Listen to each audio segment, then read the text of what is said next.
Well, if that doesn't get you pumped up, welcome in, everybody. Great to see you, Jane. Welcome in. I hope you're having a good one. Tenekoe, good to see you, Kaimatara. Hope you're doing well. Oh, man. Boy, do we have stuff planned today. Boy, do we have stuff planned. I think I'm going to try. Yes, I think that the stream should be live. Thank you, though. I hope it's live. I didn't double check to make sure. Yep, there we go. This screen looks way different than it used to. Or maybe I just don't spend much time looking at the screen, but it looks different. Does anybody stream on... Good. Does anybody stream on YouTube that could tell me if maybe that something has changed recently in the last week? Yeah, we're going to try without the heater. I don't know. I might have to turn the heater back on in just a minute. It makes kind of a lot of noise, and I'm a little bit concerned about the background noise. I don't know if you guys know or can tell if it's being picked up by the microphone. Yes.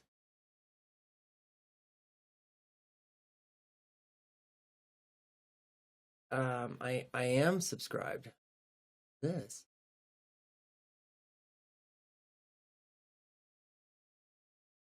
That's really weird. I was reading that. Which we may as well start talking about this, because this is or let me ask, did we already talk about this? I couldn't remember. You all can't see. There we go. Have we talked about not the right button.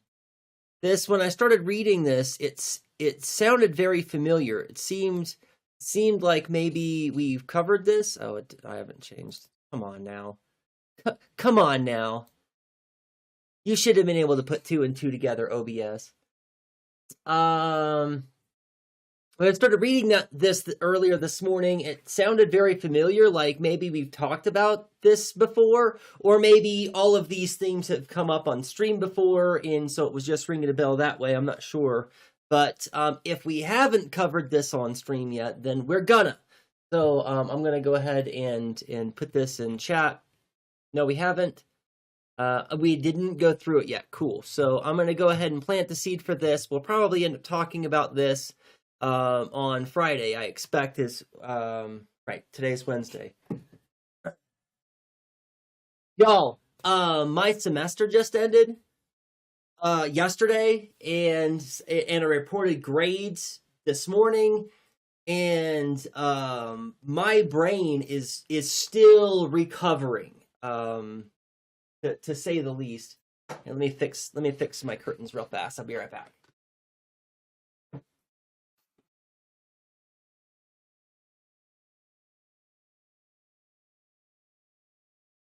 Yeah, so I'm still kind of in recovery mode. This morning, as I was sitting down to prepare for stream stuff, I thought, well, I'll go ahead and start looking at the things that I need to do for school. And let me tell you what, I've already got a full list of things to do, and 3 weeks to do all of the changes that I want to make to my new course, in addition to the accessibility changes that I need to make to meet those standards. So I have, in fact, that needs to be added to the list. Of course, no, it would be under, where is the thing about the modules? Oh, it's here. Okay, well, that's all right. I won't forget. I can't forget. So, but anyway, long story short, long story short, I'm already rambling. Today's going to be an interesting stream. I'm already rambling. So we'll probably talk about this on Friday. I think that's where we're going to go, is a conversation about disconnects with ideologies and ideas. That really kind of is the next step. But we're still too deeply embroiled in this step. And to recap for those of you who are not here all of the time, thank you, Jane and Kaimatara, for being here all the time. It's always fantastic to see you. I just appreciate the heck out of you. But for those of you who would like a recap, let's do a little bit of recap. And rid of that for a minute. Oh, that's already up. Cool. I need that to be different, though.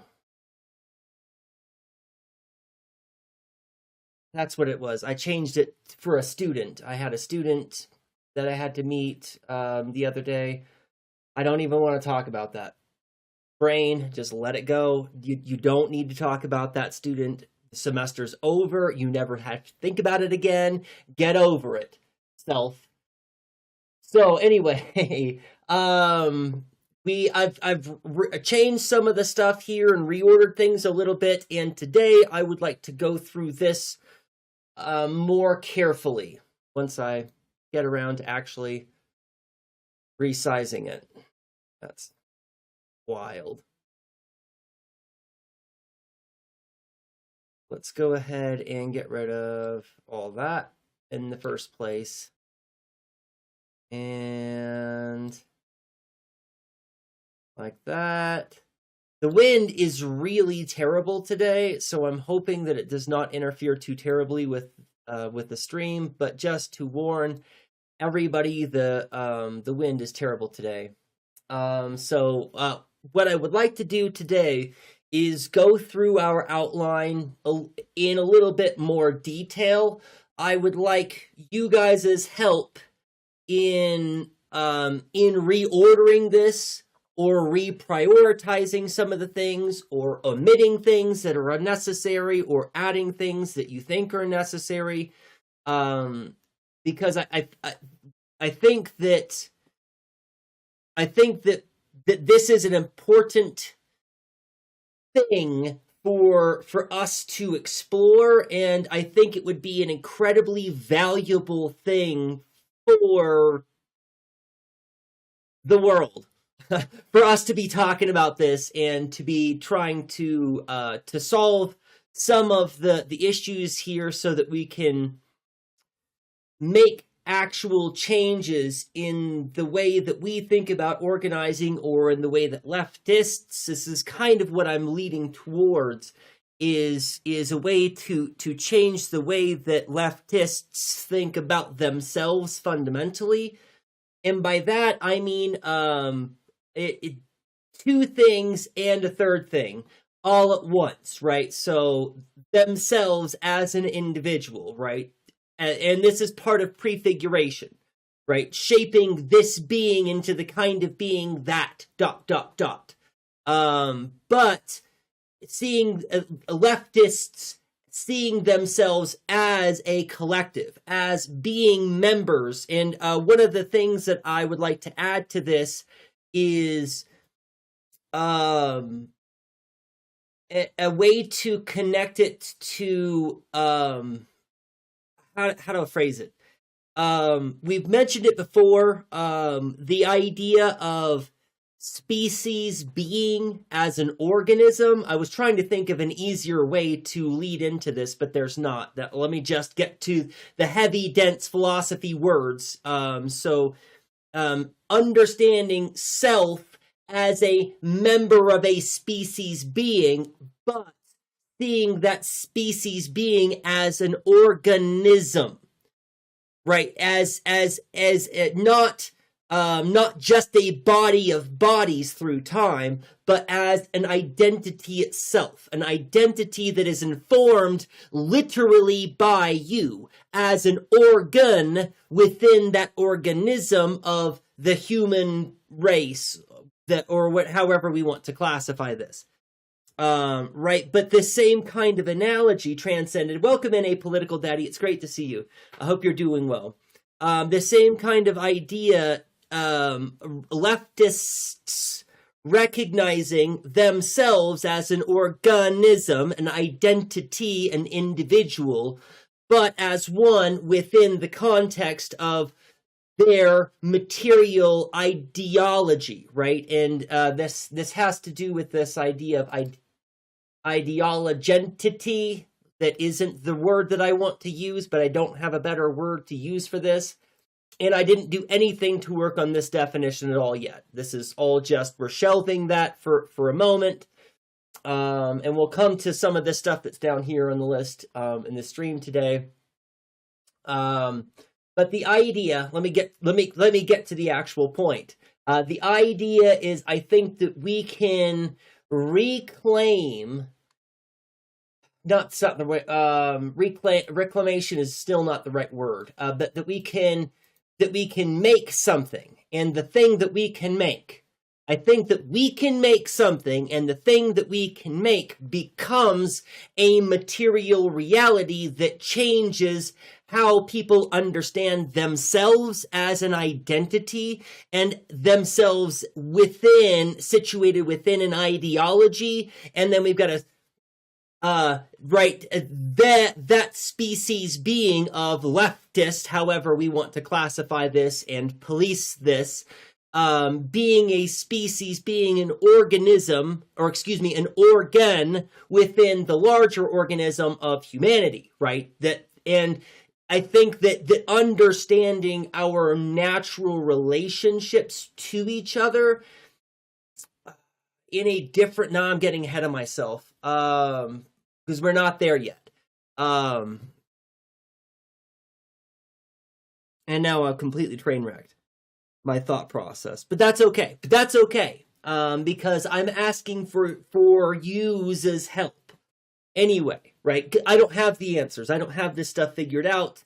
The more I think about this stuff, the more it feels intractable. I know it's not, but it does, especially when I'm alone looking at the ideas, they feel intractable. But part of it, I understand that that what will help elucidate this will be different kinds of perspectives, diverse perspectives, which is going to be kind of the point, right? And we're going to talk about, we'll get to this hopefully later today, where we talk about this idea of artful gathering. That's where I would like to end today's stream, is us wrapping up this idea around artful gathering after we've exhausted some of these ideas, or at least given words to these ideas such that we feel compelled to move on to some other point, or to revisit this another time, or however we decide to leave it. Right, because I don't have a telos in mind. And that's something I'm trying to practice with. Philosophically speaking, it's often people want to begin from the telos and work their way back. And this is what's called a teleological investigation. I teach about this. And in a teleological investigation, you will have preconceived ideas and preconceived values which will influence how you understand the world, such that you can make this reality real, even if it's not actually true of states of affairs in the world. And sometimes this is called rationalization, or hyper-rationalization, if you want to be, depending on what hairs you're splitting and which philosophical camps. Yes, a specimen, right. Yes, I think that'll be a helpful way for us to think about part of this relationship, Jane, is to think about specimen as, as distinct from species. Yeah, and I really am looking forward to getting into that. It's been a long time since I've delved into investigations or really thinking about species being. And it's Marx talks about species being an awful lot. And there's a lot of stuff there that I would like to revisit within the context of newer ideas. I brought up Giorgio and Gamben. I think it's Giorgio.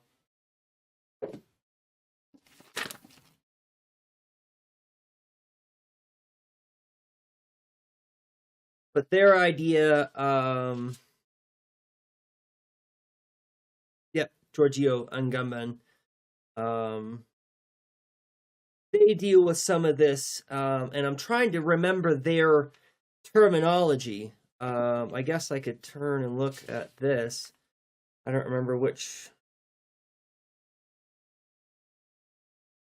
Because I'm looking at this book right now. It's one of the books I've shown on stream before. It's one that I think is really helpful for understanding postmodernism, because this is going to be a really helpful survey of postmodernists, many of which who have Marxist leanings. None of them are really explicitly Marxist. Well, I can't say none of them because I immediately don't think that that's true. But I can't remember which ones have and have not. So, like Slavoj Žižek is in here, and they don't call themselves a Marxist anymore. Akil Mbembe is in here, and I don't think that they consider themselves a Marxist. Now I'm getting off topic. And it's not the point anyways, because there's another model of it that is referenced by Iris Marion Young in her work, Justice and the Politics of Difference, and that's probably the conception of species being that I'll want to dive into most. I knew that was not in the right place. Do we have, is the question, how do we effectively build coalition with other leftists while also being true to our principles? Yes and no. So what I'm talking about will absolutely interesting. Yes. So that would be the ethic of the idea that I'm getting at. And aside from the ethic, often you would have a morality that goes along with the ethic. Those are two different ideas. Ethics and morality are not the same thing. They're it's like physics and metaphysics. They are the same, but it's distinct conversations about distinct parts of reality. So yes. So that would be the ethic that you're referring to, and what I was thinking, and I almost said no, that's not the thing. What I'm thinking of is the morality, is the rules of engagement. So let's just real quick that a difference between ethics and morality generally is that morality is about codes of conduct about how others ought to engage with others in a world of others. Ethics is a broader picture which includes morality, how we treat others. But ethics is you and how you live your life as a being. How do you go about living that being? What is meaningful, right? The ethics of life has to do with what's meaningful to you and for you in a meaningful way, which will absolutely involve morality, right? Investigating the rules of conduct that you think are appropriate, that you think are reasonable boundaries, that you believe are dignified ways that we recognize others. That's part of our morality, but that's part of your code of ethics, your ethic of living your life, however you live your life. So, by the way, my article doesn't have a read aloud button because I'm pretty sure they only put it on articles that have more than 100 subs. Since I had to start a new account, I only have 50 something subscribers. I could have sworn I saw the option there, Timatara. Let me go look real fast because I literally have it up right now. Had it up. That was the thing. Yeah, I had it up earlier today, and then Substack booted me out of it for some reason.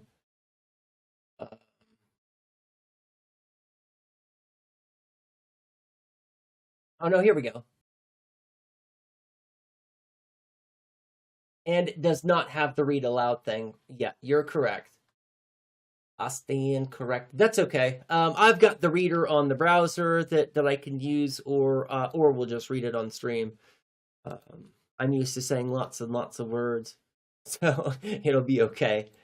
But yeah, so yeah, and I think it's really very helpful to think about that distinction too, because and that's the two are always informed by each other too, and that's part of the relationship between ethics and morality, is that the person that you become, you're becoming a being which you can't help but do, right? This is something that we Carl Jung would call personification.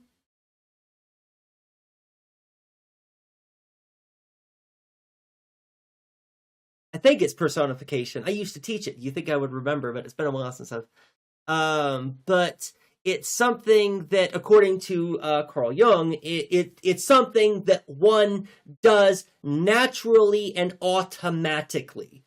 When one is young, often they don't do it very deliberately. They are shaped and molded by the world. But as one lives for a long enough time, they start to understand that they have a sense of permanence that withstands that I can't think of the Jung's terminology, but the self becomes more self-assured in itself. The longer it's around, the more that you experience the world and your relationship with it, the more confident you become in your being, you, unabashedly. And there's of course lots of conflict with people who are being authentically themselves when that isn't well received by the world, which will respond with negative reinforcement. But somebody surviving through time, throughout all of that negative reinforcement, over time becomes more confident in their ability to survive, to outlast the negative reinforcement. That's the idea. At which point they become a more deliberate. They become engaged in themselves as a project in a more deliberate fashion when they recognize that they can. Right?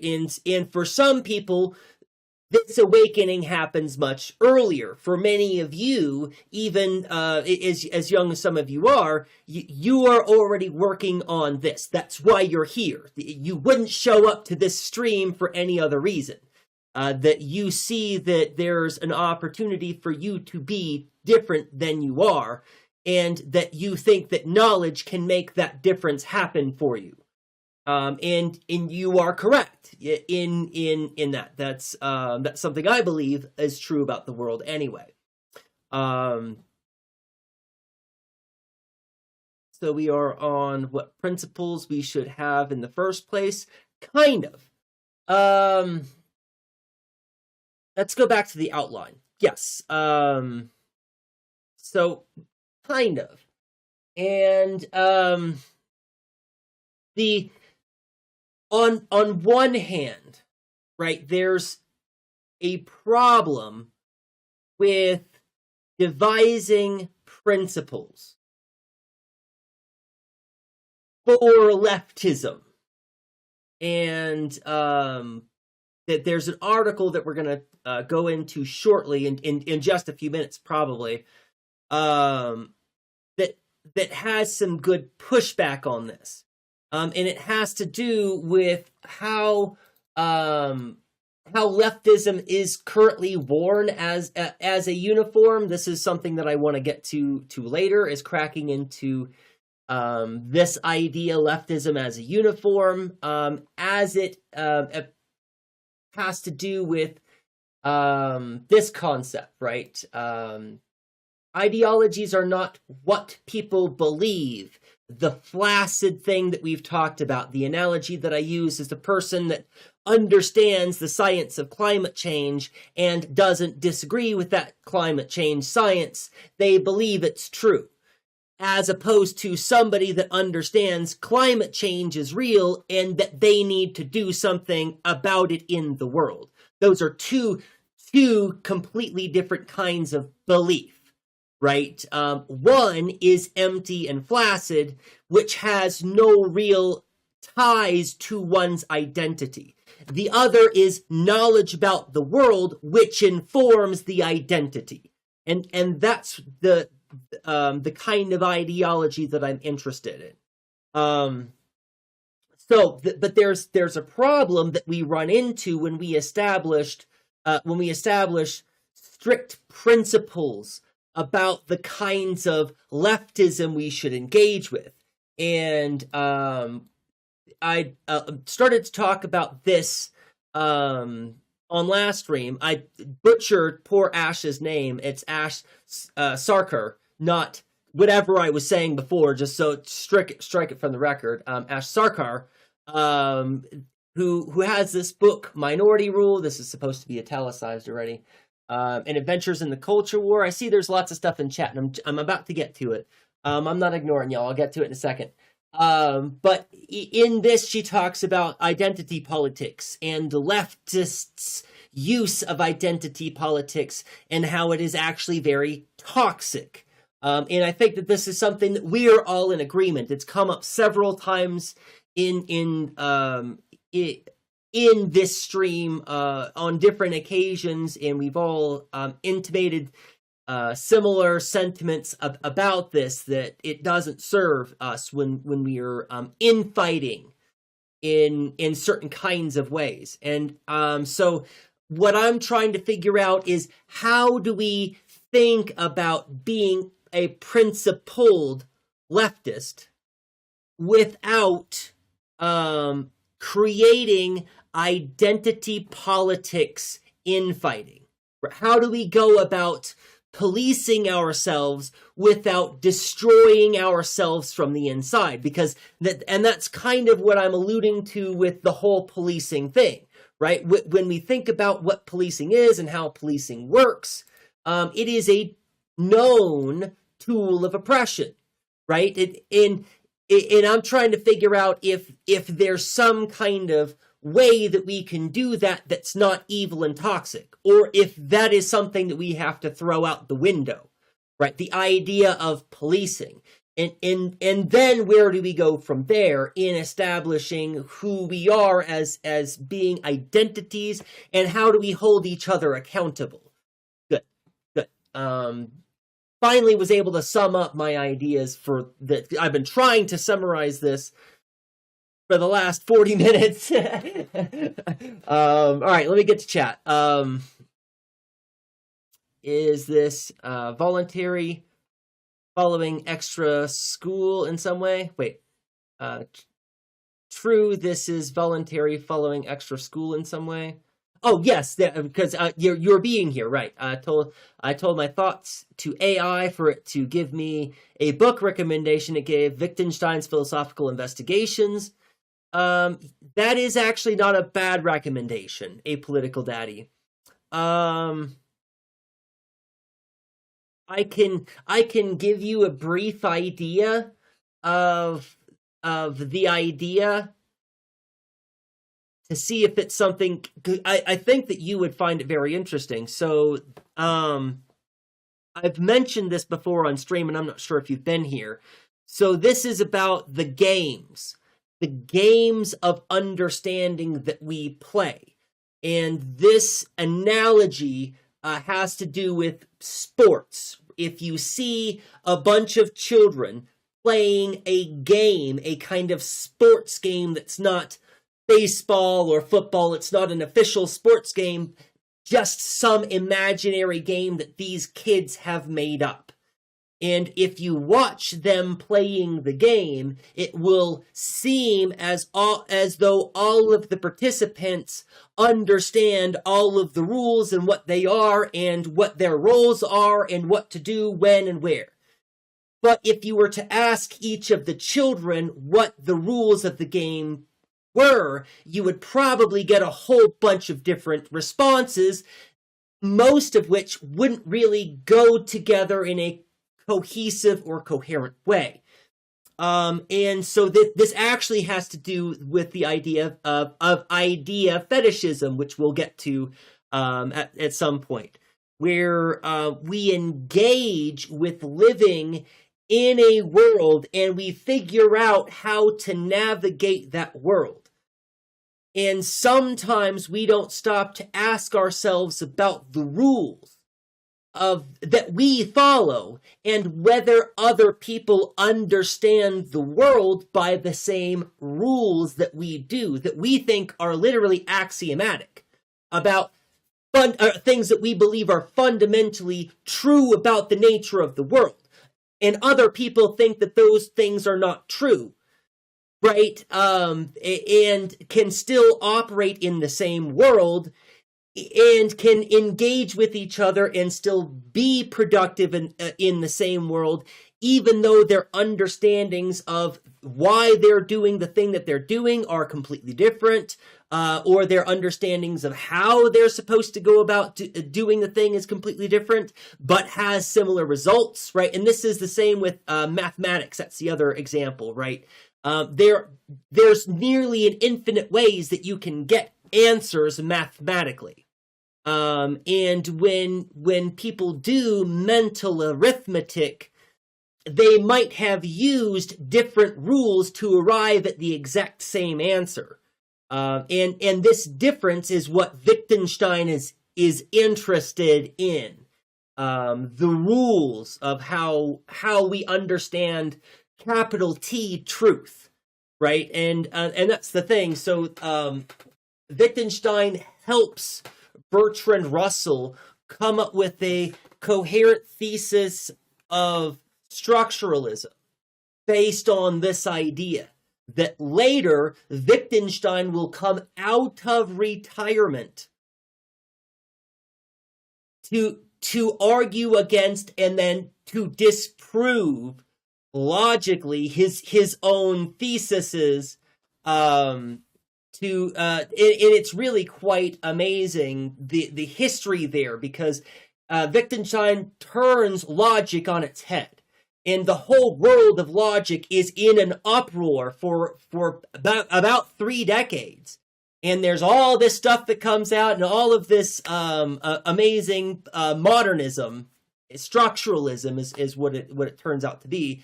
And then Wittgenstein comes out of retirement and goes, "No, I got a bunch of that stuff wrong." And flips the whole of logic academia upside down again. So it's pretty rare that people upset the entire paradigm of philosophy twice in a lifetime, but Wittgenstein did that.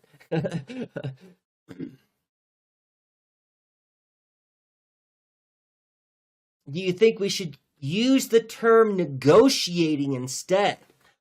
I like that idea. In fact, we're gonna go ahead and put a caveat, a thing on the um.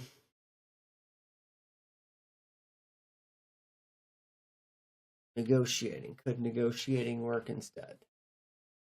Right. Rebranded. Aha. Right. We'll put it here. Negotiating.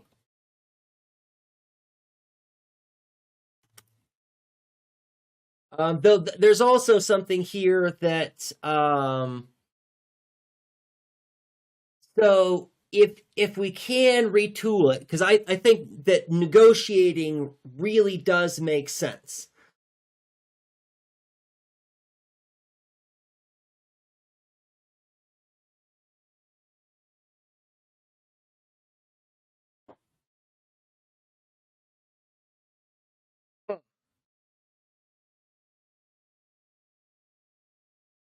Negotiating for consensus.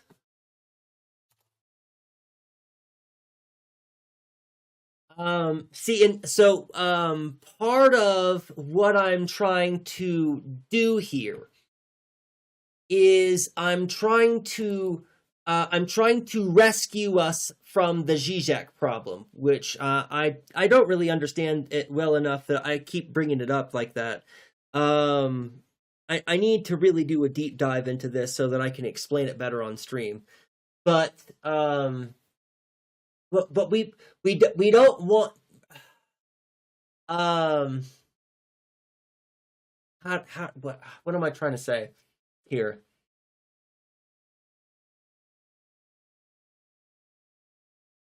Right. So instead of that train of logic, let me just go with a different way. So part of what I'm trying to accomplish is combating the postmodern problem that we've talked about, that we don't have all the same, all one cultural referent that we all understand as universal, around which we can organize and coalesce our ideas. The problem of postmodernism that we've talked about with Jameson and a few of the others that I can't think of off the top of my head is that the sublime truth that people ought to be free is a utterance which is completely meaningless. I almost said nearly meaningless, but it really isn't nearly. It is completely meaningless.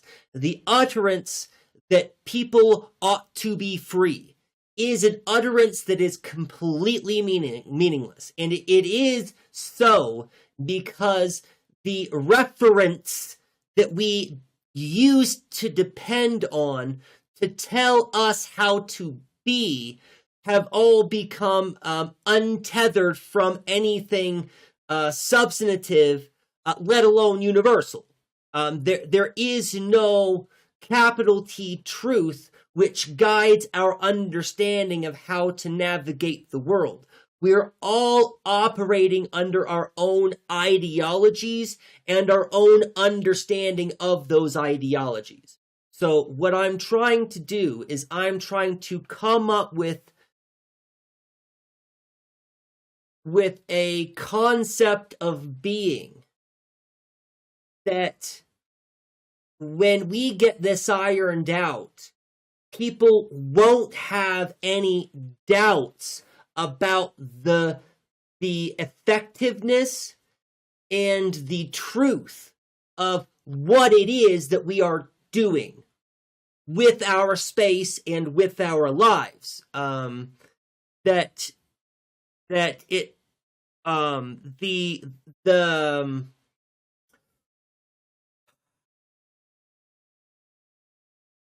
hard to put it in words when you don't have a whole philosophy to depend on, and you're trying to invent it.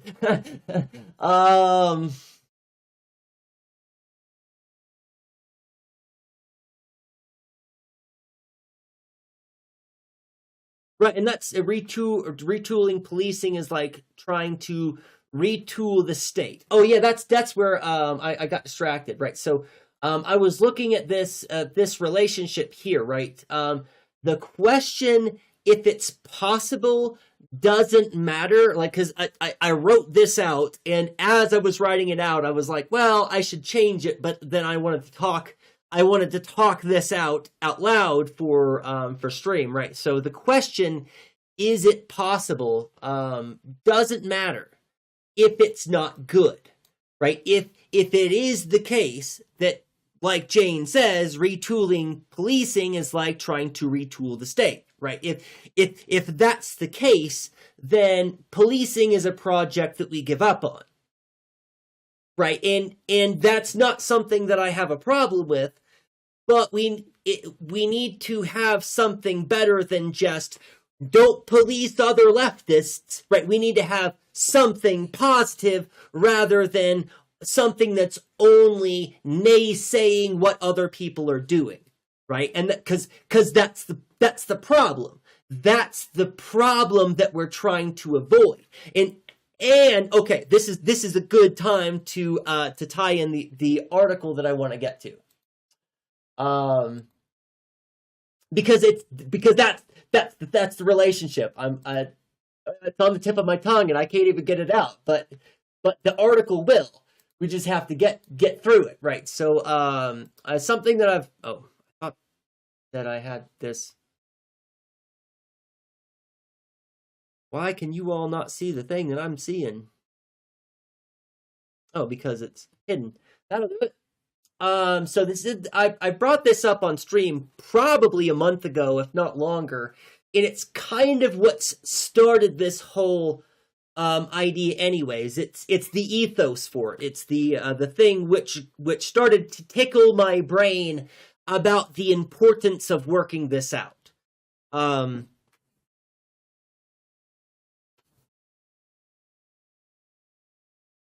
And I think I'm just going to let the article play. And there's a few spots that I'm going to want to stop and have long conversations. But I think the first spot is like more than a third in. But we'll see. Anyways, believe people on the left have a stronger personal moral compass than people on the right. I think maybe that's a reason why the left seems so divided on small issues to me. Yep, that one of the things this article is going to talk about. But of course, I know in USA right now, the right, there is a lot of infighting, negotiating a bigger topic, Israel. Right. That is true. There's a whole lot of stuff that's going on the right, on the political right now. Because I don't want to spend a whole lot of time siding on this, but I do want to mention this. Because we've talked about this briefly on the stream. We haven't done a deep dive in it, but I've seen a lot of news media recently talking about how the right is imploding and people are abandoning Trump and Trump is losing sway over the people and over politics. And I think that this is copium. I don't think any of it's really true. I don't think any of that really matters. And that's one of the things this article is going to talk about, because the people on the right are not ashamed. There is no shame for them, and shame doesn't do any good to them, right? You can't, and the thing that Marcus said on Struggle 4 the other day, I wish the hypocrisy gun worked, right? That if somebody was duplicitous, if somebody was being openly Hippocratic about their viewpoint, that you can shoot them with the hypocrite gun and they just go away. That their ideas don't matter. But we don't live in that society. We don't live in a world where you can point out someone's blatant hypocrisy and it matters. Because it should, right? But we don't live in that world. And the right especially. It doesn't matter how bad they are, how duplicitous. Like it's a party of face-eating leopards. That's what they are.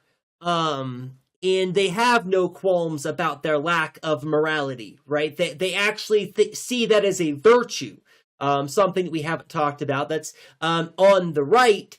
They see their lack of moral impressions upon a political world. They see the divorcing of morality from politics as a moral good, as the right thing to do. And that is a large part of the problem on the left. And in fact, I've got a note about this. We've got instances like, I didn't need that. Pull that back up.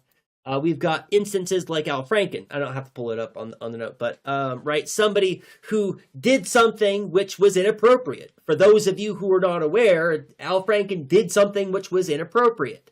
Was called out for the inappropriateness and the inappropriate thing that they did, and then they stepped down because Al Franken was a principled person, right? But rather than this being the quote-unquote right thing, it wasn't the right thing. It means that we lost a seat, or the Democrats lost a seat, or it means that a Republican got a seat and started to gerrymander and to pass legislation in their new position, right? And it's they win. When we make the principled moves, they win. And this article talks about the reasons why, and what we can do to avoid it, because that's supposed to be where we're going. Welcome in, DJ Che. It's so good to see you. It doesn't seem like my alerts are working, which is really too bad. Or do I not have a raid alert? How did I miss having a raid? Anyways, welcome in, DJ Che. It's great to see you. Thank you for the raid. I hope you're doing well. Hope you're having a wonderful day. Ninja raid, super quiet. Good to have you here. As we're trying to figure out how leftists should police themselves or each other, or if they should at all. It's kind of what we're working on right now. We're in the is it good phase, or is it can it be rebranded or retooled in some kind of way? And we're working through, we're about to start working through this article that's going to talk about this. Whenever I get around to finding it again, there we go.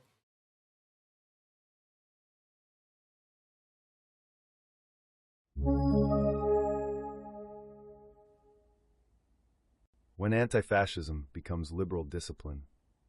The Quixote syndrome and the danger of a left that polices interior life instead of organizing the exploited. By Daniel Tutt. In a recent essay titled How Can We Live Together, Philosopher Alyuf Mio, Taiwo contends that Ezra Klein's call for open debate with the right, following the assassination of Charlie Kirk, ultimately plays into the fascist script. Taiwo argues that we should follow Bertrand Russell's example in refusing to debate Sir Oswald Mosley, the founder of a literal British fascist party and outspoken fascist public figure, warning that liberals will only play into the rise of fascism by engaging in debate, and that the proper response to the right is instead to shame them. The fact that Mosley is compared to Charlie Kirk, we are left to assume that Turning Points USA is a fascist group, tells us immediately where Taiwo stands on the debate as to whether Trump is a fascist. While I agree in principle that self-declared fascists should not be debated, I reject a policy of strict no-platforming, because I have seen how it corrodes the left and weakens socialism. It produces what I call the Quixote syndrome, a condition in which the left becomes more preoccupied with policing who is allowed to speak, with managing discourse itself, than with actually confronting the fascist threat. Just put something in my mouth, of course. But this is, if you all remember, when I first brought this up, this is something that I'm very, very conflicted about. Because as long as I have been a streamer, the years that I have been streaming, I have learned one very important lesson above all other lessons, being in leftist spaces online, and that very important lesson is that you don't platform fascists. It's a rule. It's a rule we all stand by. And it's a rule that's a good rule for a good reason. But is it really? Right? Does it lock us into dogma that doesn't help us? Does it condition us to be the kinds of people that undermine the telos of that prefigurative society that we would like to build, right? Looking at means, ends, unity. What is the kind of world that we want to build? And is this kind of principled, dogmatic stance good? Is it going to get us to that world, that telos, right? I don't know, I like using the morals of the average apolitical person and using normal as a weapon against fascism, but preventing it from becoming an unquestionable, closed-minded truth like religion. The problem is that normal cannot be used as a weapon against fascism, because what is normal is the tool that fascism uses to otherize and dehumanize others. That's the mechanism by which the oppression does the oppression. Is normal, the quote unquote. There was an argument, not an argument, there was a back and forth that happened in my stream several months ago that was about this idea of normal. And the thing that I would like to reinforce is that there is no such thing as normal. When it comes to humans and how we are, there are typical behaviors, and those typical behaviors are shaped broadly by culture and society. There is no such thing as normal. There's no normal way to be a human. It's an ideological category that fascists invented as a tool for otherizing people who don't fit the mold, who don't toe the line, who don't lock step. And I'm not pushing back against you to tell you that you're wrong. I'm just pushing back against some of the words, right? Because I think that the idea that you're intimating is not a bad idea, but it's but that's the idea of clinging to anything that's quote unquote normal.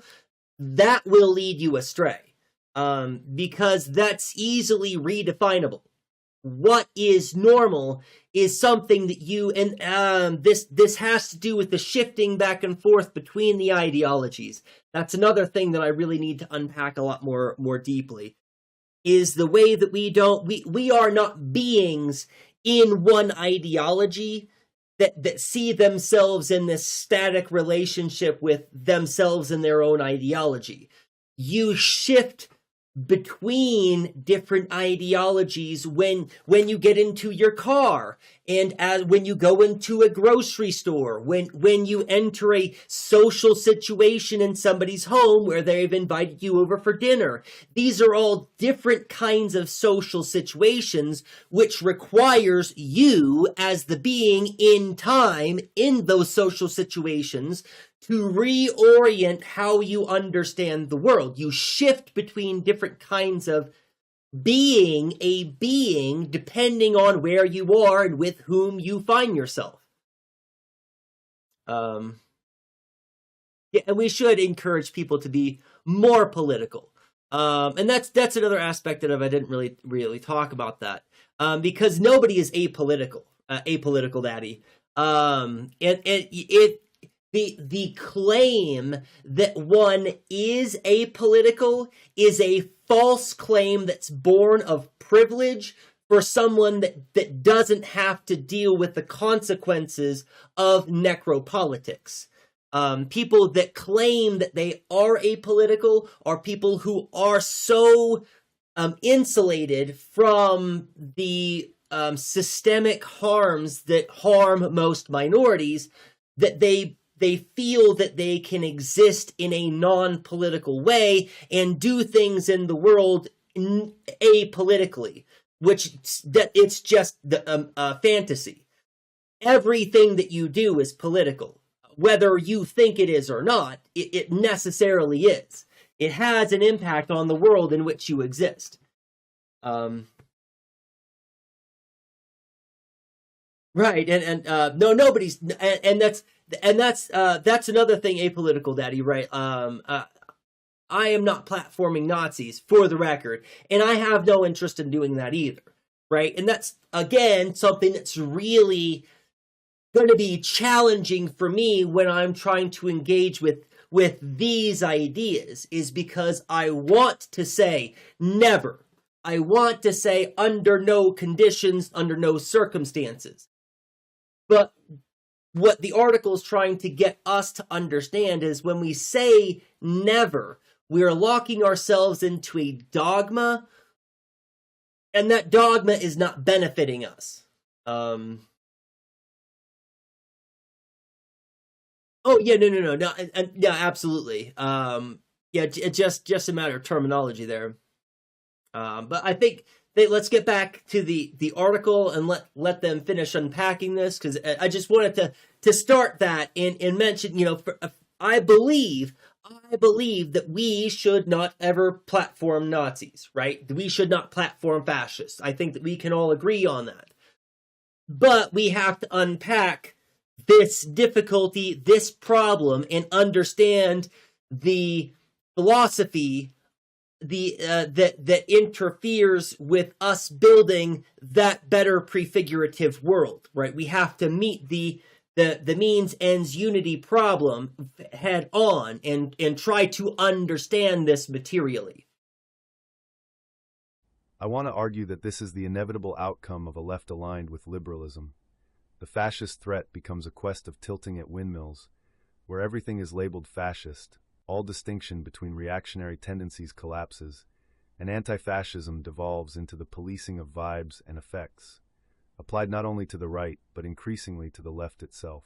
The Quixote syndrome leads to a scenario in which Marxists who speak of class and the working class, or even populist publications like Compact Magazine, or class-first thinkers such as Adolf Reed, Vivek Chibber, Catherine Liu, are cast as enemies, treated as indistinguishable from fascists. This is what left-liberal unity produces, a regression into an upper-middle-class, hyper-liberal politics that views working-class people in the same patronizing manner that liberal centrists view someone like Graham Plattner today. That is the path I fear we are walking toward if we continue down the road of left-liberal unity. While Taiwo acknowledges that politically correct politics stretching back to the 1990s and its more excessive successor woke politics, which took off in the 2010s, both overreached, and that they are out of step with egalitarian demands, this is a profound understatement of the problem. It misses how shame functions and why this overreach takes place. If we fail to account for the catastrophic and destructive damage that 2010's 2024 woke politics did to the left, we will fail to reconstitute socialism in our time. A politics built on shaming and no platforming inevitably runs amok because it is forged on a paternalistic relationship with liberalism. Real quick, not much aside, I just want to again bring up the fact that I hate talking about optics, but we've talked about now quite a few times that it is valuable and important that we make these ideas understandable, palatable, and marketable. Right? Just throwing that out there as part of the conversation. It's a self-defense to have a never platforming fascist rule. Well, and that's but I think that there's this thing that Apolitical Daddy said earlier is there is something to it, right? And I think that the article is going to get into it. or rather, because I read the article earlier. I read the article earlier today, and I'm not really sure how well some of the stuff is explained and some of the stuff is fleshed out. So there might be takeaways that I'm taking away that you all might not take away. It seems obvious to me, but might not be obvious to you. But this thing that Apolitical Daddy said, the problem I have is that I have a hard time justifying excluding people from the conversation. And this is, I think, the part of the point. When we shut down others and exclude them from the conversation, what happens is they just go somewhere else and have a conversation in the dark with a bunch of other fascists about how about how to plot against the rest of us. And I, to be clear, I am not advocating that we platform Nazis or fascists. But when we shut down all conversation about it, it doesn't solve the problem of it. Right? And what it does is it provides an outlet and a place for it to go. Whereas if we were talking about these things more openly, well, I don't know. I don't want to speculate. I don't want to speculate yet. I want to let's get through more of the article before I begin baseless conjecture. I'll get to some baseless conjecture. Let's be real. But let me get a little bit of rope first before I hang myself. Ezra Klein may seem to advocate for engagement with the right in open debate at this moment, but what Klein needs more than that is partnership with the left.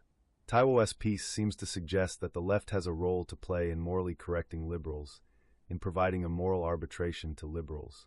What we must avoid is the inevitable alliance between Taiwo and Klein and the return of the politics of microaggression, control, and shaming. The liberal writer on contemporary fascism John Gans has recently called for a left-wing Joe McCarthy to purge the spread of fascism in the ranks of the conservative movement after it was recently revealed that young Republicans often ironically and unironically invoke Hitler and pro-Nazi messaging in their private chats.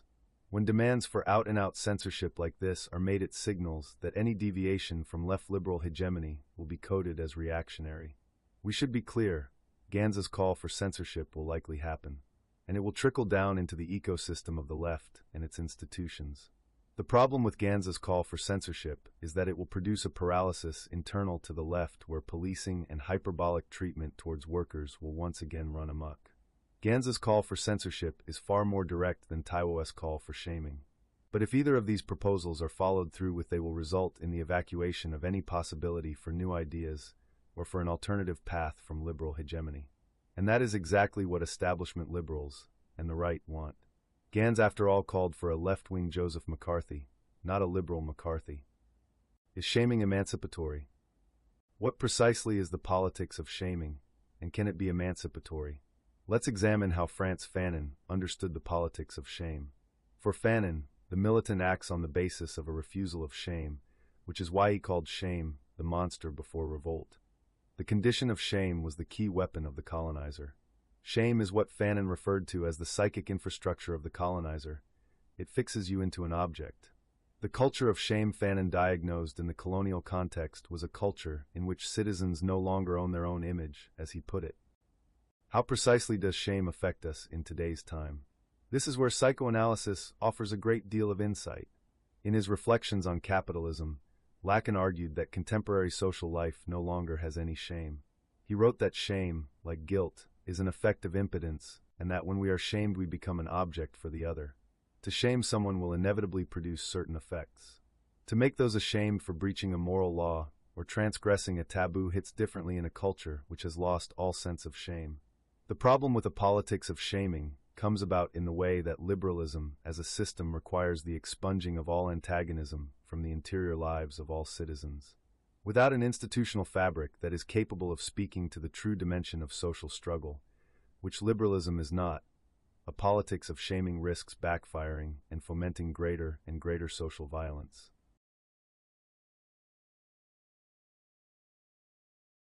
Right, good. Let's. Oh, hey, Trashmancer, welcome in. It's good to see you.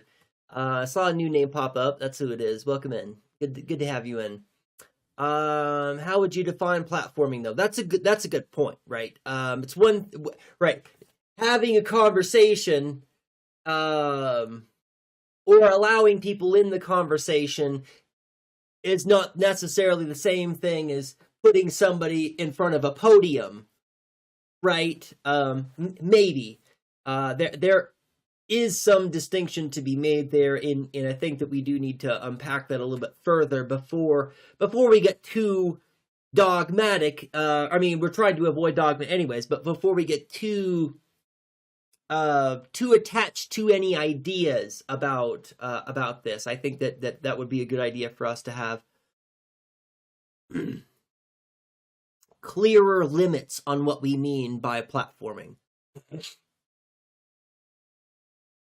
I'd say that working class folks can never be fascist, reactionary, though. Absolutely. Well, and here's something that's difficult to wrestle with. So I think that there are a lot of people who contribute to the identity of white supremacy, and they do so because they engage with the ideas of white supremacy as part of their identity. But that those people do it very much unconsciously. That doesn't mean that it's always without, right? It doesn't mean that it's ignorance, but it's automatic. It's it's reactionary, and that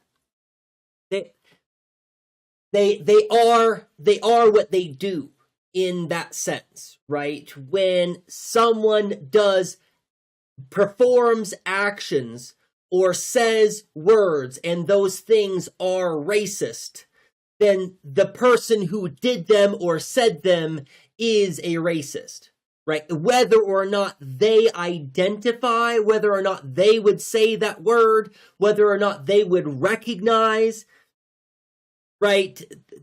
That's questionable.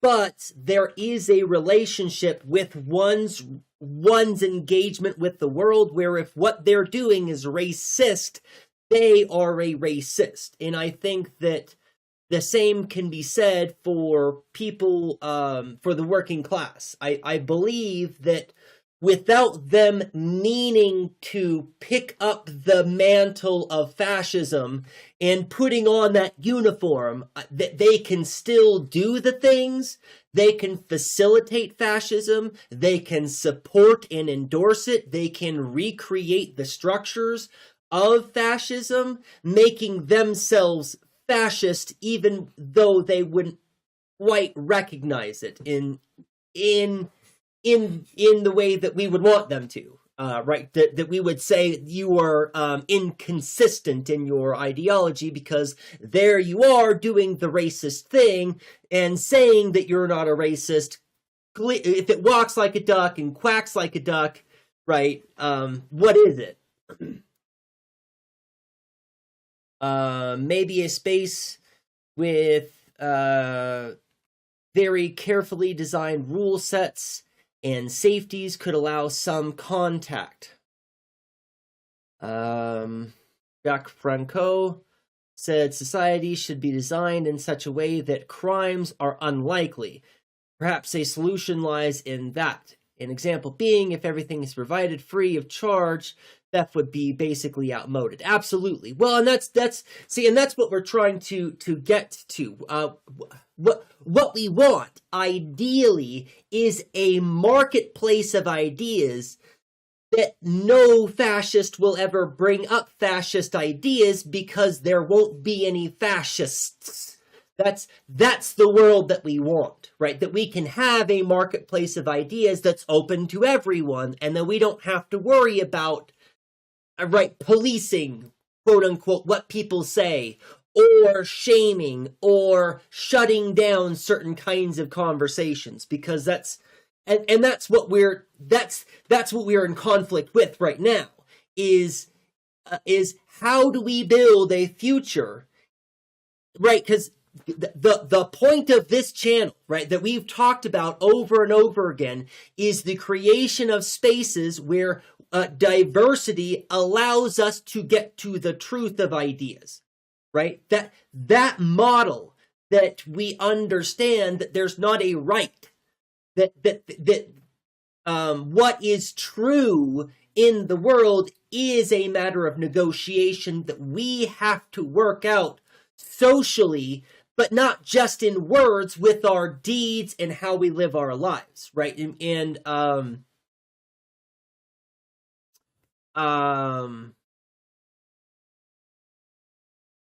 yeah, how do we get to that world? By telling certain people that they're not allowed to talk about certain things or talk about certain ideas, or not allowed to do certain things. That's how do we create a world that's free and creative, where people feel empowered to be themselves, while we are telling people they're not allowed, they can't, they're wrong if they, right? That's not means ends unity, right? And that's the problem here. Do I believe that leftists should not, under any circumstance, platform Nazis? Yes, I do. Yes, I do believe that. But I can't argue with the fact that that belief is in conflict with the world that I want to exist, because it literally is. I want a free world of exchange of ideas, where we can come together and understand each other and arrive at truths that are socially meaningful for us in a free way. And if we are telling people that they can't, we can't get there, right? But we don't go around. But what do we do? But what do we do then? Right? Shame is a very dangerous weapon. Yeah, this is going to go in a lot greater detail about the dangers of shame too. Furthest where I personally go is to consider a fascist's opinion on my own personally, because that open-mindedness has taught me a lot of things. I don't know if that's a good idea for everyone in general. I think it's better if the people just reject fascism, obviously. Well, what you're talking about, Apolitical Daddy, is actually something very philosophically important. And it's pretty uncommon that I appeal to St. Thomas Aquinas, but I'm going to do that right now. St. Thomas Aquinas argued that it was a moral failure on the part of parents or teachers or pastors, because St. Thomas Aquinas was a religious person, excuse me, I shouldn't be needlessly derogatory. It was a religious person, and argued that parents and teachers and spiritual leaders were morally deficient if they did not allow their children to have questions of faith, to challenge their faith. I'm doing this terribly. I'll get there in a minute. I'm taking much longer. I should have done this a different way, but that's all right. Right. So if you never engage with the ideas because you've been sheltered from those ideas, you don't know how to grapple with those ideas. Right. So I think that for everyone, there is a benefit of dealing with those ideas. That doesn't mean that we need a fascist around, right? Let me be clear. It's possible for someone like me to stand up in front of a classroom and play devil's advocate about something that hopefully nobody really believes, right? So I'm not saying that we need fascists for this, but I believe that we need to engage with fascist ideas. Part of the problem that we're facing right now in America is that most Americans don't have any historical understanding of what fascism is, how it's come about, the kinds of social and political situations which have caused and led to that kind of thing. And most of my students engage with the idea of fascism for the very first time in my classroom when they're 20 or in their 40s, right? For many of my students, they've never actually engaged with the history of fascism before I made them read about it in an assignment. And that's part of the problem. It's the detachment from the history, and not knowing how to engage with those ideas. That's part of the problem that's got us here in the first place, I think. So what you're on about here, Apolitical Daddy, I think is really philosophically valuable. That, right, rather than being sheltered from these ideas, we need to engage with them and have them out in the open. And we need to be practiced at being able to recognize certain kinds of ideas and how to engage with those ideas. That last sentence should have had a lot more clarification, and I don't have a way to clarify that now. We'll just have to ... and we'll hopefully get back to that later. Maybe they are temporarily embarrassed supremacists. Yeah, that's... fascist implies that they're accrued a substantial amount of power. Does it, though? Does that they are fascist implies that they've accrued a substantial amount of power? I don't know that's true. I think that people can work to undermine. I mean, that's what fascism is a systematic otherizing which puts everyone's rights at risk, fundamentally. When we're talking about fascism, nobody gets power, really.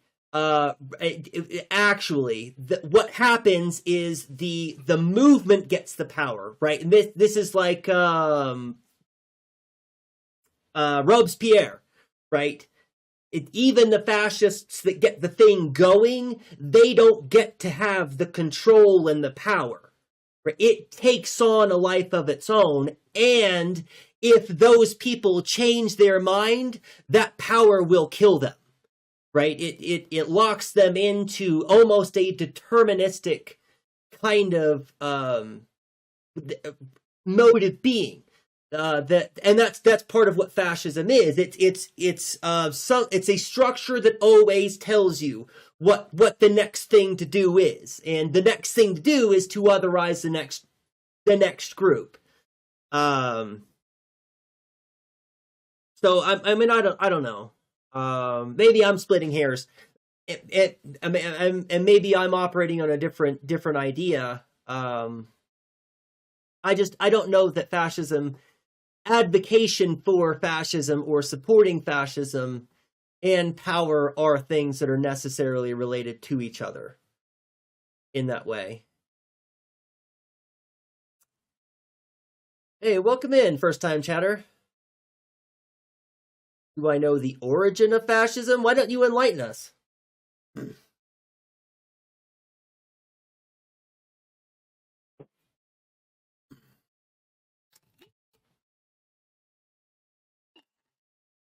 Yeah, knives are dangerous to those who've never learned their intention. And that's, like, or a fire. I think fire might be a better example, because a knife, you can hurt yourself. With a fire, it can get out of control and burn your whole village down. right? That's with the knife, the accidents that you can do with the knife are so much more limited. And I think the idea of a danger that can get out of one's grasp and can get out of control, right, is kind of, because that's what it is. It's an ideology that is self-serving in that it gives us answers when the questions are really, really hard. Because that's the thing that fascism offers is people find that they are unhappy with their lives because they live in capitalism, which is constantly exploiting them and alienating them from their labor and from others, right? So people are miserable. And people in their misery reach out for some kind of answer.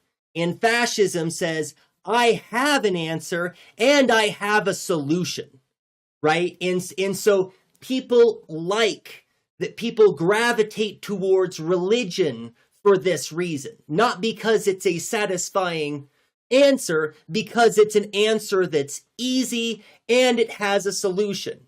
Religion is a fantastic example because all you have to do is sign up, show up on a few Sundays, and you're good, right? You don't have to actually do anything. You don't have to care about poverty or starvation or homelessness because it's all part of God's plan and God's going to work it out. I don't have to do anything, right? That's exactly the kind of mentality that draws people to fascism. It's an answer that gives a solution that requires all they do is nothing. All you have to do is nothing. Keep your head down, keep quiet, and be willing to rat on your neighbor, who is willing to rat on you if you are not willing to rat on your neighbor, right? So the parallels with fascism and religion are like, there's several things that are like locking into place for me right now, and I'm like, that's not where we're going today. That's not what the stream's about today. To me, fascism is a state of affairs in which power has been hyper-monopolized, or just the logical conclusion of hierarchical power. Right, okay.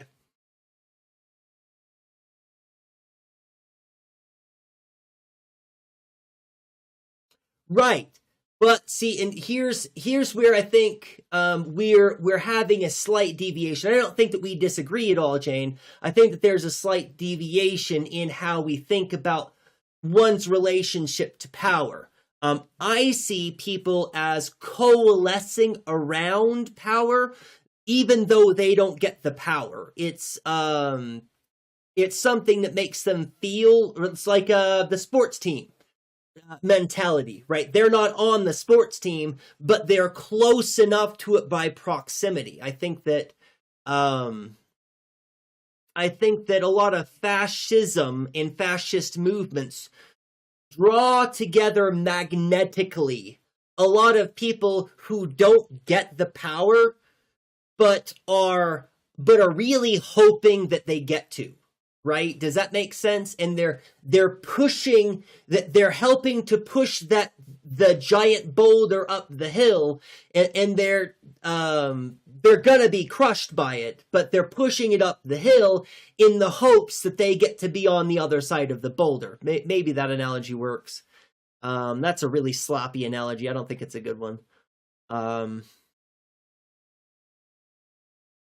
I'm getting a good feeling about taking time to formulate a really rich explanation. I hope that we get a really good, rich explanation about the history of and origins of fascism. That'd be fantastic. It's been a long time since we've talked about it on stream, so it'd be good to have an expert, right? Somebody that can make sure that we're all we're all in the know about the history and origins of fascism. The U.S. hangs the fasci in courthouses. Yes, legal systems is fascist, been around a long time, and that's See, and that's kind of my thing. It's I have lived my entire life in a fascist police state. In it one of the things that I think most exemplify this is that the idea of necropolitics. We are regularly sacrificing children to the god of capitalism. And anybody that dissents is met with violence. That's with fascism. So the way that I understand fascism is getting everyone to agree with one way of life, and everyone who disagrees with that way of life is met with violence and punishment. That I think that's probably the purest, truest explanation. Right, and by violence I mean in all of the different modes. Those of you who remember, I've talked about Iris Marion Young's 5 faces of oppression. In all of those, right? That's something that I would say that one of those faces of oppression is violence. But one of the things that Iris Marion Young talks about is all of the faces of oppression are all violence, all of them. Right, and it's the erasure of their culture, and their identity, being silenced, not being in control of their own bodies. Drink the Kool-Aid, there's a line, and then directly at the edge of a mass grave that's their design. Funny fact about a cage, they're never built for just one group. So when a cage is done with them and you still pour it, come for you. The newest lowest on the totem, what golly G you have been used. Good sound alert. Good. Right. I've heard the supporters of fascism persecuted by the fascist regime they helped build. For sure. Right. Fascism was in Italy. To focus on one theme, they had the bundle as a symbol on their flag. Well, yeah, but that's the thing. The fasces was already a symbol before then. So how is, not to put you on the spot there, but how is that the origin of fascism if they were using a symbol that had been around that had been around? Because the symbol has its origin in the Roman Empire, right? I thought, and I think that, well, and I think that maybe there's a romanticism about the Roman Empire that gets people to not recognize that they literally were fascist, right? In all of the wrong ways, in all of the things that we consider fascism to be an evil ideology, that it is an evil thing. Rome really quite well exemplified that. That everything had to be under one banner, and everybody was forced to be unified, right? That like, so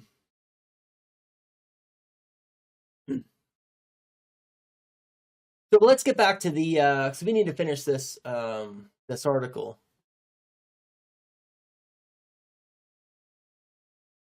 Yeah, nobody else in the little group must have one viewpoint of how things work or should work. Yeah, more or less. That's true.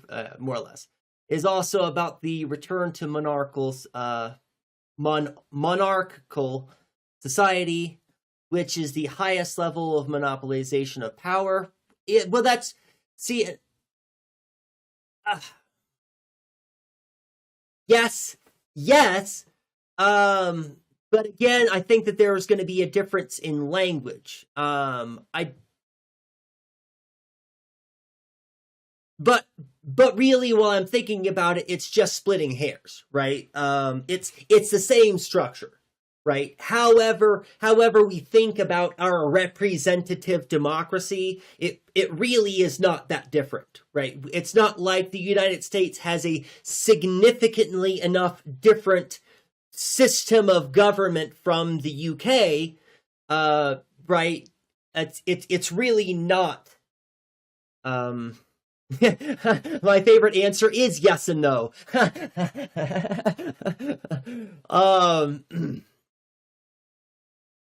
Right, but that's the thing. Like, I keep trying to. All of the pushbacks that I want to give you, Jane, are just pedantic hair splitting. Right, you are right. You are right. And I wouldn't have articulated it that way. That's it. That's the difference that we're having here. In Germany, the fascists removed the power of the emperor, but they did work like a king, right?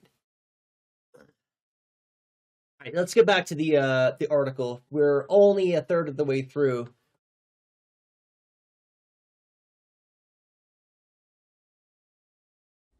I am reminded of what the erstwhile student of Michel Foucault, Didier Eribon, talks about in his memoir, Returning to Reims, when he writes that the French Communist Party at its peak in the 50s-70s mitigated racism by creating public spaces which universally rejected racism.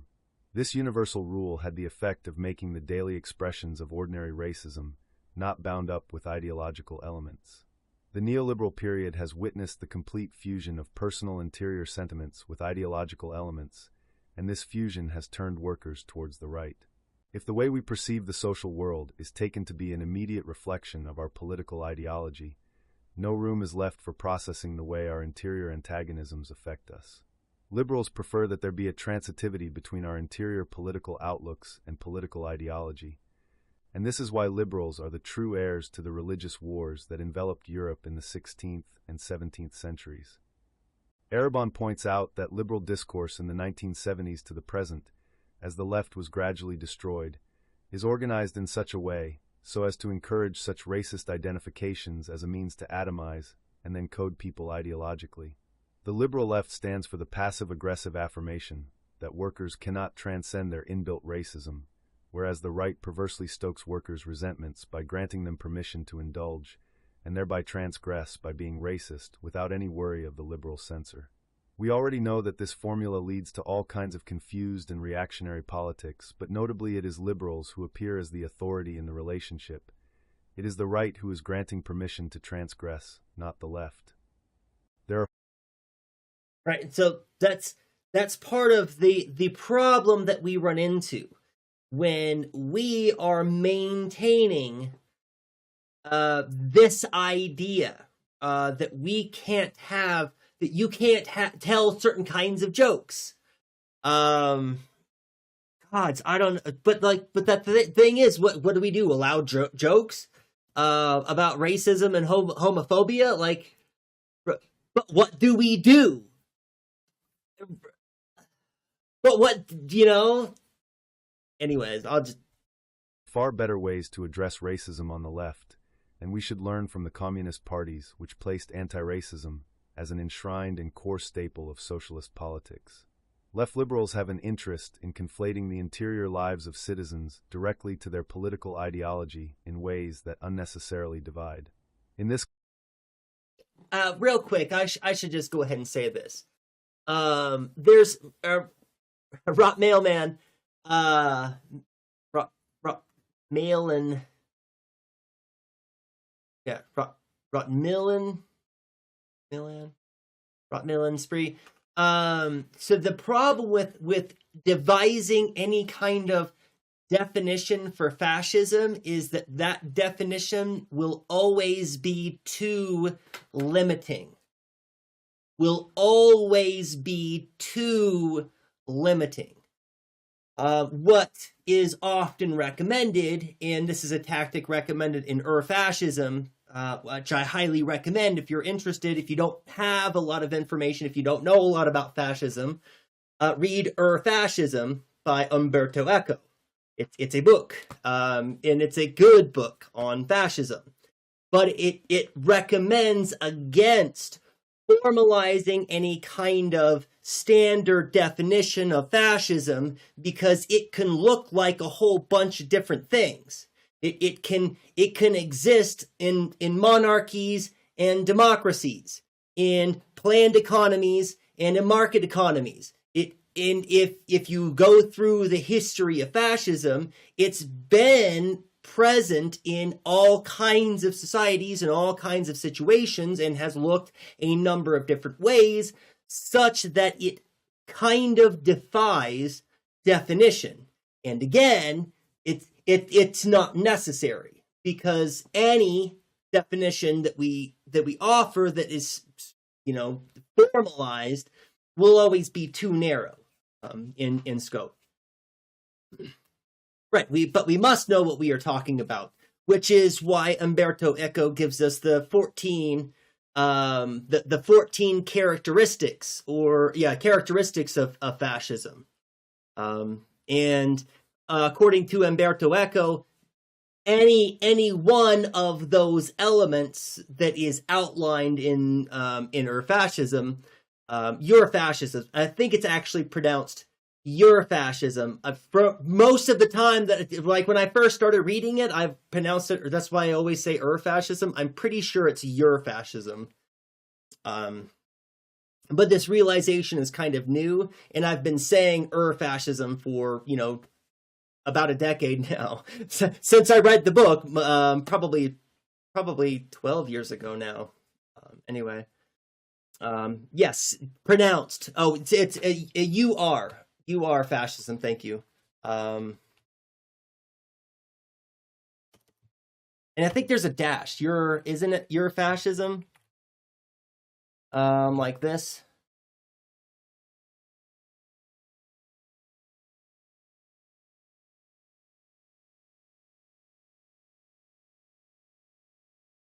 Yeah, but we must know what we're talking about, and that's the thing. That's the problem with identity, is that we want our labels to be meaningful and descriptive, right? But if we give definition to them, they becoming too narrow. So, you as a identity have a name. You have a name, and that name has a quote-unquote definition, right? But there's no actual definition that is complete that will be enough to express what you are. Even if you could put enough words to your being, which I would argue is not possible, you are still a living, dynamic, changing and changeable being, and could be other than you are, right? So there's an identity that you have that we use to recognize you, but there's no definition that we can put on that, because any definition would be too limiting of what you are as a creative being who is able to grow and change through time, right? That's the nature of identities, is that it has a meaningful identifier, in that there are characteristics that we might attribute to that name that we associate with you. But you are not those characteristics. You are not the name. You are not whatever we so call you. You are your own being, and you have the ability to grow and change and be dynamic. And fascism is the same way. It's the kind of thing that can't just be pinned down. It's dynamic.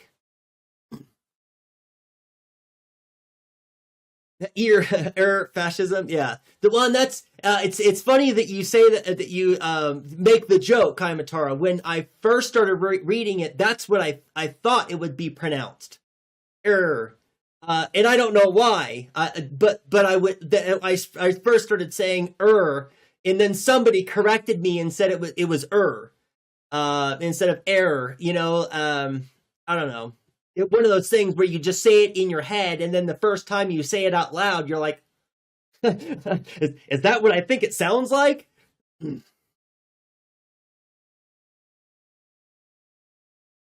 Right. My name is Jane. Is this sufficient? Of course it's not. Right. That's the name is just it's just the label. If you wanted to compare to fascism, yeah.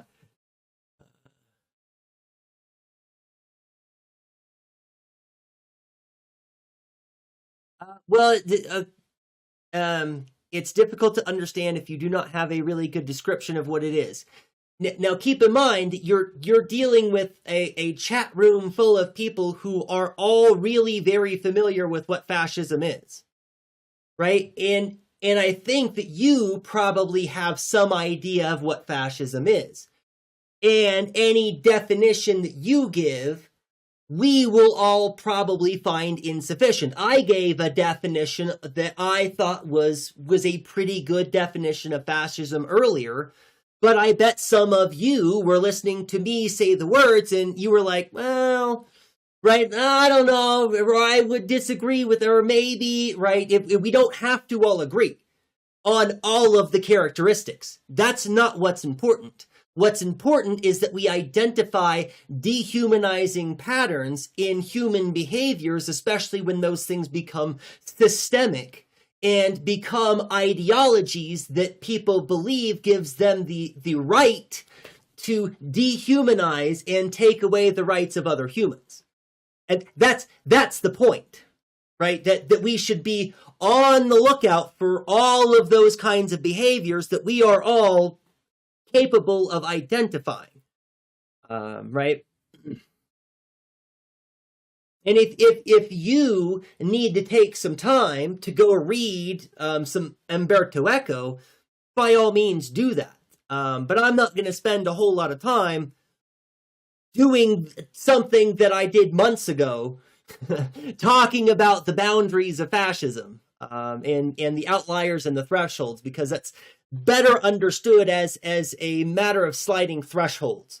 Rather than any kind of static definition that you could put on fascism, it would be a bundle of thresholds that had to do with human rights and people being treated with dignity in a social sense. That's really what I think would help make more sense of it. Yeah, I'm familiar with fascism as I'm living in fascism right now. I can tell you all about it. Look around. What do you mean? From what I know, this definition is matching to this Hitler system, but Stalin system too. Is that what we're getting to? Did you want to say mean things about Stalin? Because you can just say mean things about Stalin. We're all adults here. We're grown-ups and we can take care of ourselves. It's okay. You can say mean things about Stalin in here if you'd like to.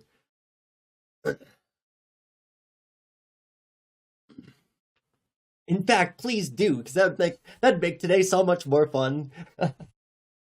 Context: to shame people through micro-campaigns of public shaming misses the messiness of interior political experience. It falsely construes the task of politics to be a pseudo-religious mission to cleanse our already riddled interior experience. A politics of shaming guided by liberal institutions will bottom out into a campaign to cleanse all antagonisms and contradictions, including, of course, those antagonisms born from material oppression and exploitation. What left liberal shaming misses is the way that the market and capitalism already ensnare us in excessive feelings of shame. Lacan argued that capitalism in our day and age already makes us ashamed, but it does this through riveting us to what he called sham enjoyment. Lacan's point is that the new shame of our social life is caused from our consumptive habits. Just real quick, it's Lacan. Lacan. I get it's French, and it doesn't sound like it's pronounced, but come on. Come on, text-to-speech. Lacan. He argues that the capitalist imperative to enjoy and consume creates a plus de jour, an excess, that pressurizes and disorients us in such a way that a superego emerges that already punishes us automatically. This superego demands only that we consume more, and that we do so without any need for a figure of authority to sanction this social bond. Modern capitalism leaves us in a crisis of shame because shame, unlike guilt, requires a confrontation with the other in his or her nakedness, and by extension, in one's own nakedness. Feelings of shame evoke a certain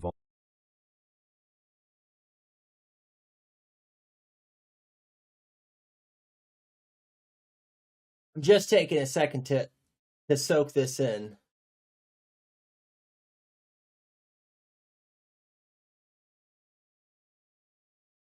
Okay. Yeah, okay.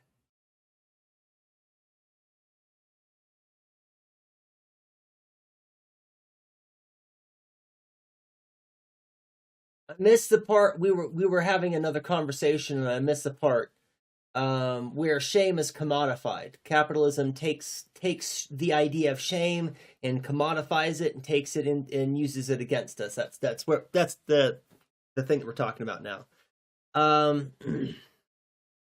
No idea about American culture. Where are you from? Where do you live, if you don't mind sharing? Stalin was a paranoid revisionist, and Stalin was an authoritarian. Absolutely. We'll absolutely do some bad mouthing of Stalin in this chat.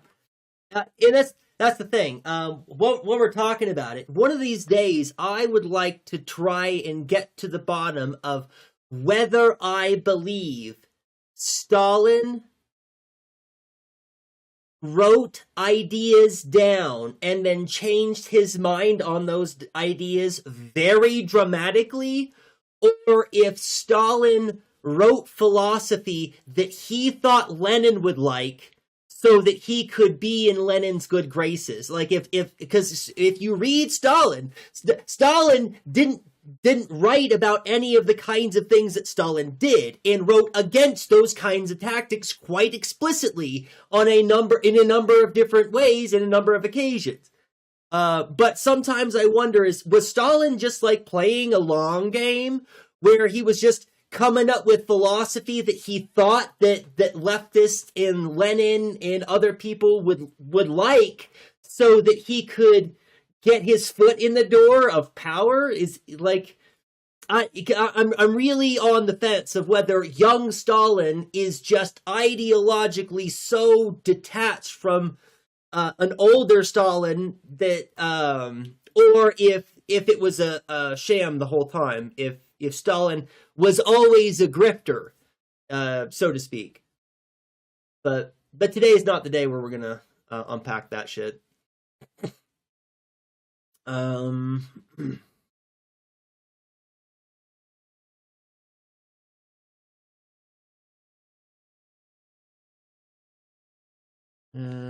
many ideas.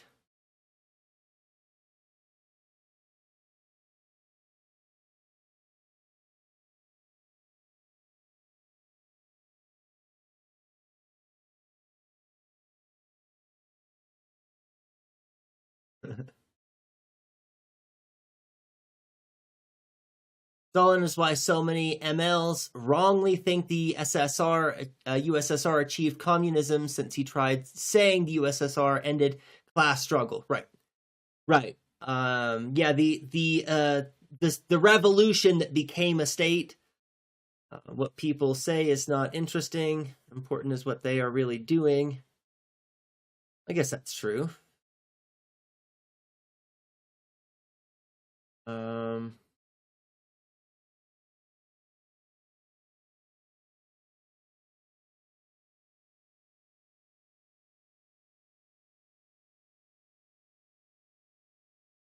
Okay, we'll see where that goes. Let's get back to the article. Vulnerability, a precarity which is compounded by the economic and material precarity of our social life more generally. Shame is not only forged by consumerist investment logics that seek to alleviate our core discontent in society. We must not. I don't know where we are. I lost where we are. Okay, let's back this up a little bit. Sanction this social bond. Modern capitalism leaves us in a crisis of shame because shame, unlike guilt, requires a confrontation with the other in his or her nakedness, and by extension, in one's own nakedness. Feelings of shame evoke a certain vulnerability, a precarity which is compounded by the economic and material precarity of our social life more generally. Shame is not only forged by consumerist investment logics that seek to alleviate our core discontent in society. We must not forget that shame is also already classed. It tells poor people that they should feel responsible for their failures by reducing their situation to a matter of choice. You just didn't work hard enough. Lacan's main point is that capitalism erodes social bonds that would otherwise grant assurance in some way, whether that be from some big other that protect us from shame. Lacan's point is that the pressures born from the dominance of capitalist commodification and consumerist investments make us ashamed, but not in the same way that the system of colonial domination shamed. The internet is a space where we seek some relief from the ubiquity of these various forms of shame. It is not a shock that shamelessness is one of the main effects that we deploy online. Our naked selves that appear in private chats, Reddit, X, and so on offer a space where we gain some relief from the constant sense of evaluation, pressure, and surveillance that seems to envelop all other public space. In the context of a shameless culture, the politics of shaming tends to only compound the crisis of shame. The problem with left liberal unity. My contention is that the politics of shaming will inevitably run amok and lead to a cycle of overreach. Just thinking to myself about how much of this ends up becoming part of people's identity. That's bringing us back a little bit to our outline here, which you all can't see because there we go. Bringing us back to our outline here. Right, we're talking about ideology and the kind of ideology that people take up and make part of their identity.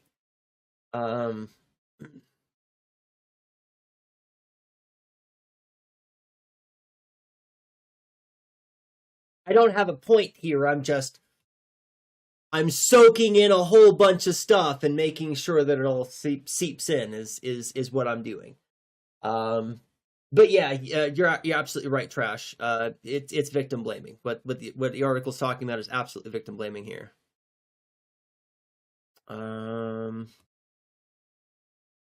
Socialism and communism work only if there are enough resources. Not true.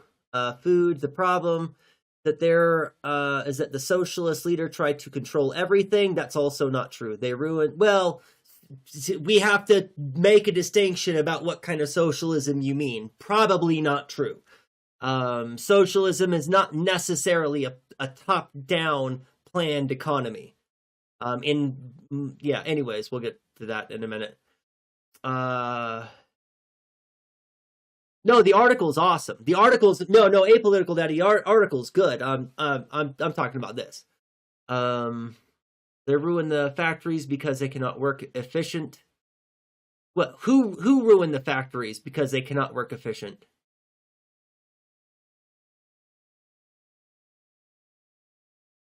Only. Yeah, I disagree with most of these premises.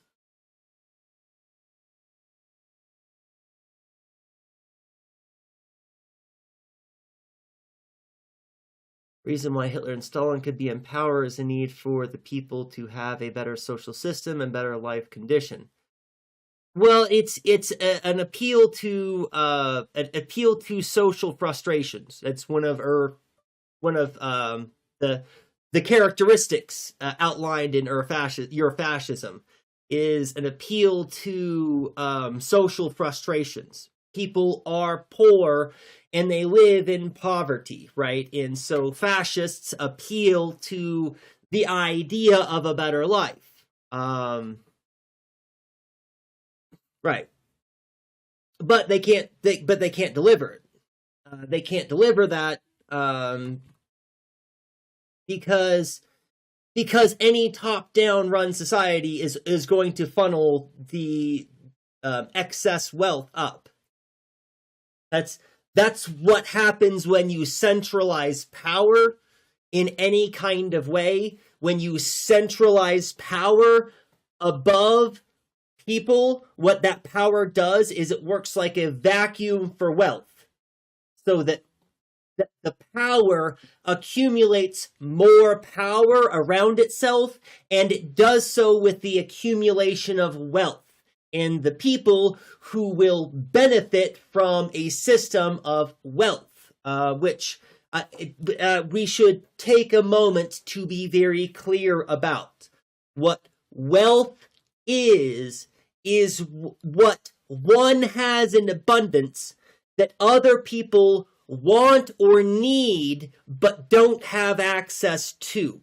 That's what wealth is a relationship. It's a metaphysical relationship. Wealth isn't money or land or equipment or property necessarily, though it might be all of those things. It could be any of those things. What wealth is the resources that other people want or need but don't have access to. That's what wealth is. So just to be clear about that, because we're going to get into the weeds, I think, today.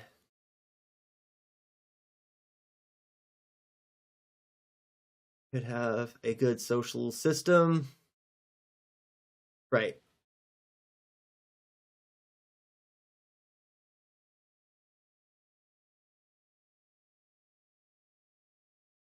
Yeah, I agree, Trashnomancer. Many unnecessary assumptions and is wrongfully prescriptive to say one kind of thing will ever work. Seems a reductive hand wave. Yeah, capitalism is necessarily predatory.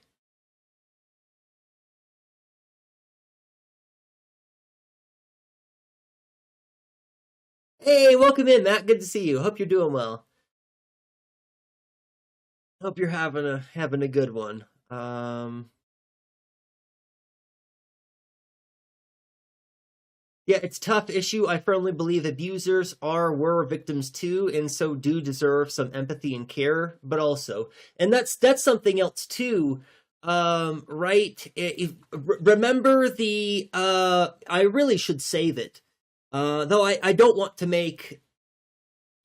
to turn a person into a trope.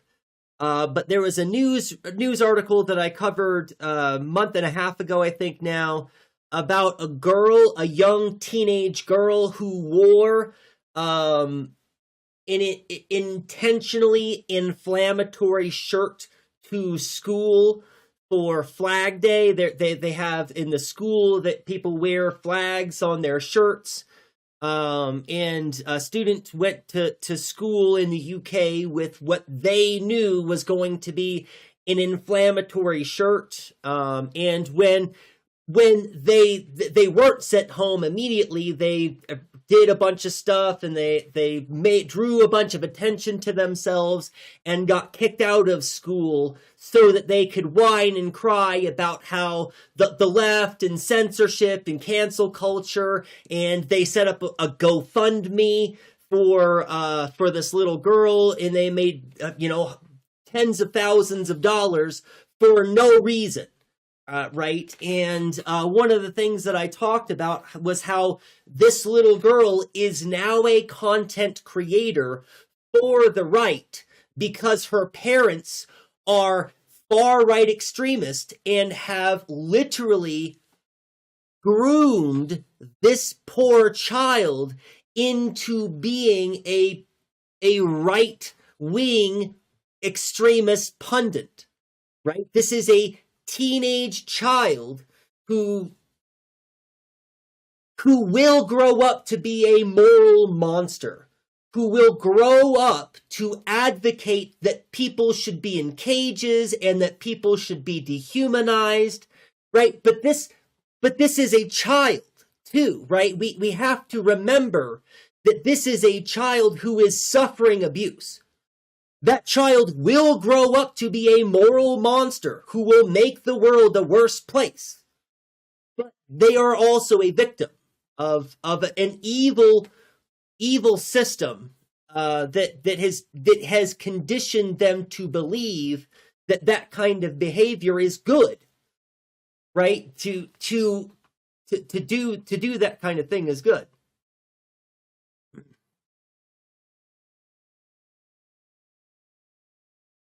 It was I don't remember actually what flag it was. I don't remember the details. I don't know if anybody else has it. And that's why I said I should have saved the article. And maybe I shouldn't have brought it up if I couldn't remember the all of the details, but it was in the UK, so it wasn't a Confederate flag. It was it was a UK thing that I wasn't really very familiar with. But it was something like like the Confederate flag. When I looked it up, I was like, oh, that's basically the same kind of thing. It's it was about some kind of I'm not going to make it up if I can't remember it.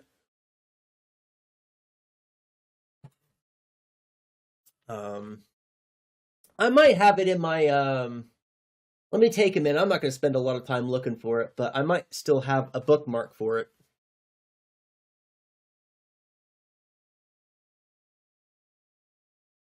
I thought that every now and then I go through and purge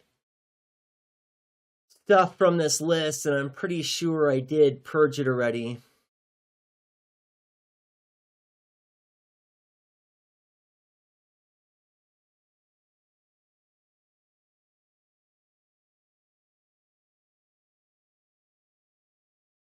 Yeah, it's not going to be down here. I'll try it. Oh, I think I posted something in Discord about it.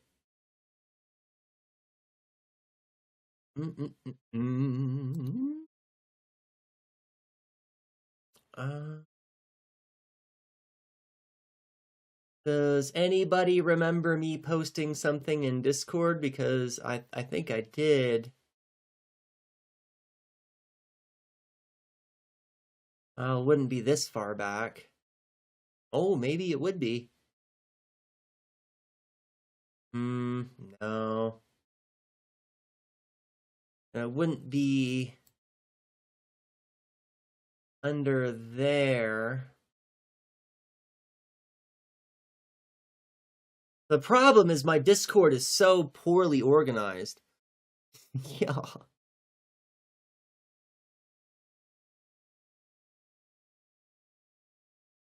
I'm pretty sure I would have posted it in general, and I don't see it here. So I guess maybe I didn't. I could have sworn that I posted something about it here. Because I brought it up in stream one day, and then I didn't know the details, and so I went and looked up the details so that I could talk about it. But I must have just dreamed, imagined that I posted it in Discord, because I can't find anything in Discord about it. So, oh, there's some other stuff in that's new in Discord. Matt posted some stuff in Discord I haven't taken a look at yet. Cool. Well, that looks really interesting. Cool, I'll check that out. Obviously not right this minute, but that's cool. Thank you, Matt, for putting stuff in the Discord. I need to remember to actually look at that. It might have been the Union Jack, but is the Union Jack is controversial? I don't think it really is.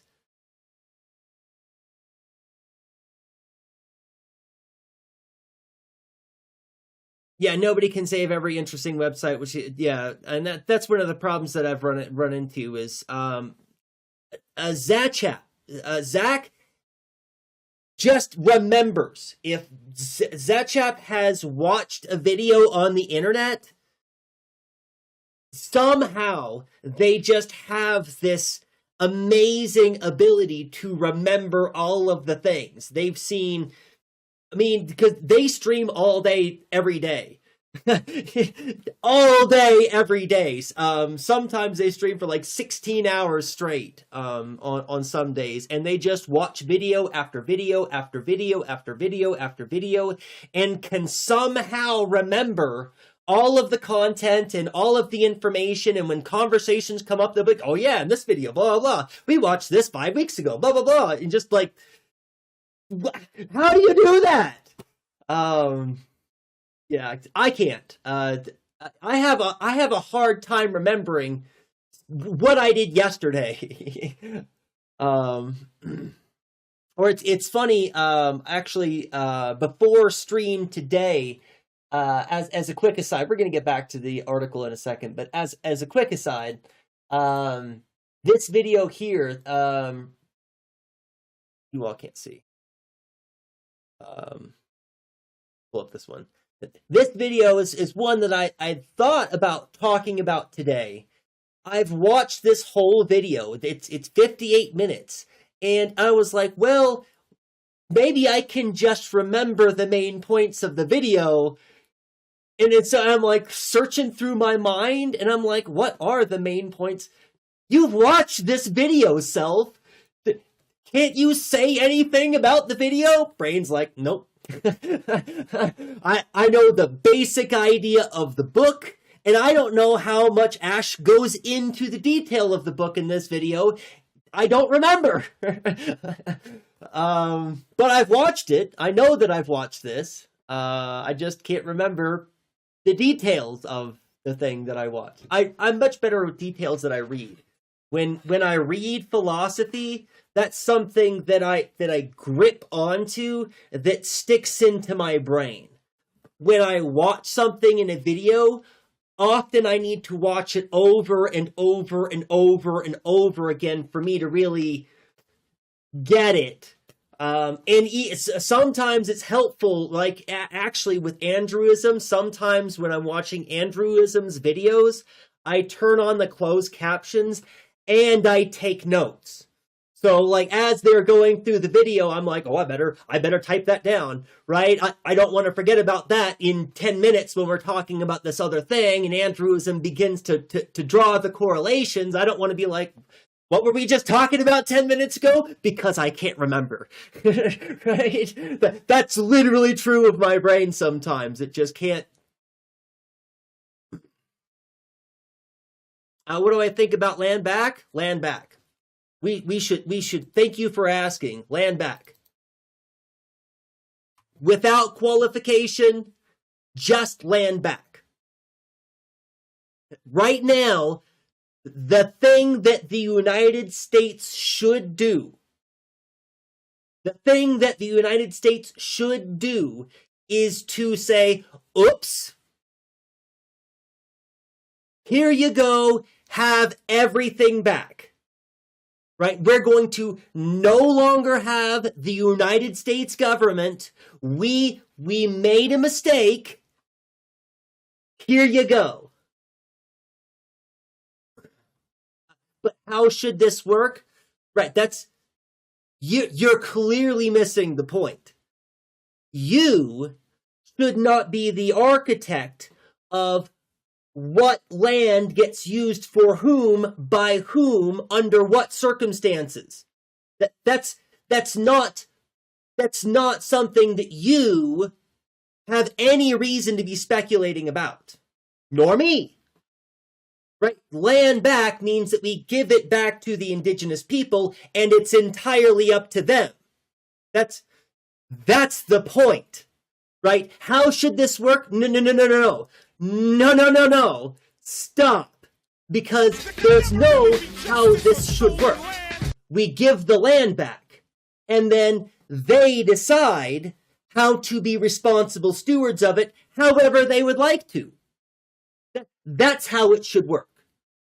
Morally, that's the only grounds that the United States, the country of America, that's the only ground that the United States has to do the right moral thing, is to absolve itself and to give it all back to the indigenous populations and let them figure out who the indigenous people are, who like they They make those decisions, not the United States government, not you and me, not people sitting in some kind of boardroom or in a chat room, or we leave it to the indigenous people to decide how to be the sovereign stewards of their land, and we stay out of their business and hope that they let us stay here. Right? That's how that works.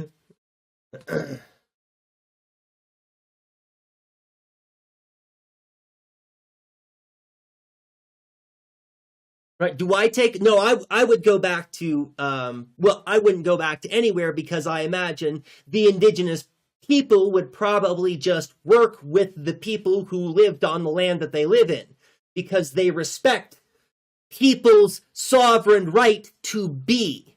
And that's a big part of the disconnect too, right? You have this impression. You have this general impression that people are allowed to be somewhere. And that's wrong. That's where you're already fucked up.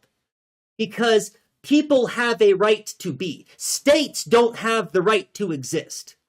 Morally speaking. People do. Wherever they are, people have a right to exist there.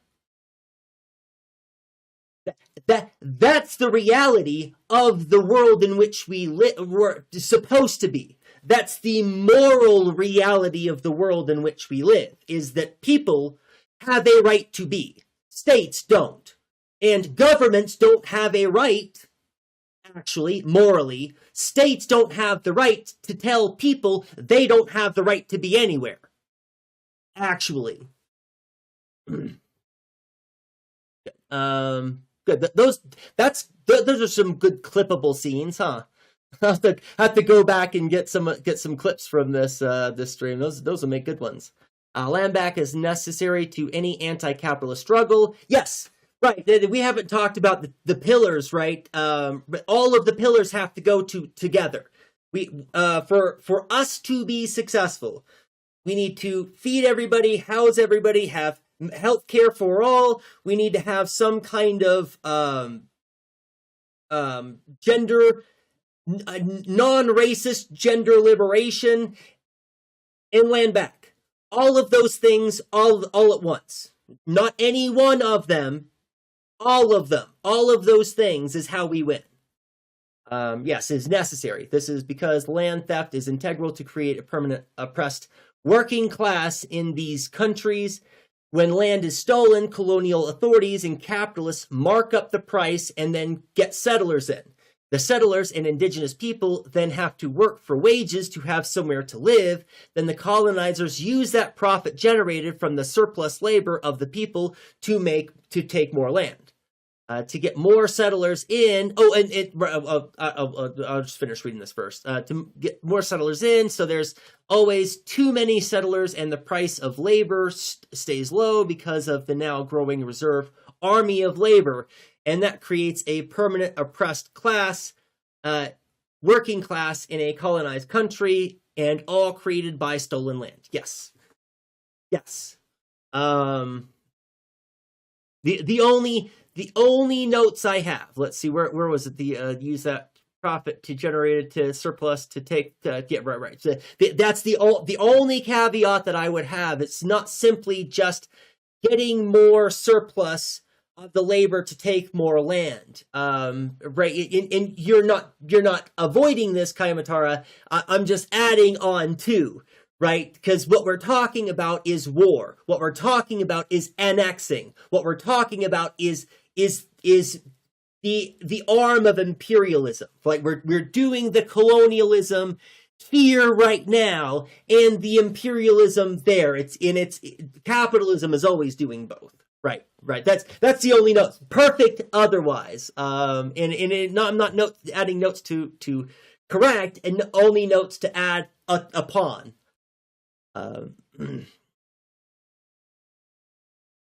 What if the indigenous people say go away? I mean, my honest answer is I would respect that.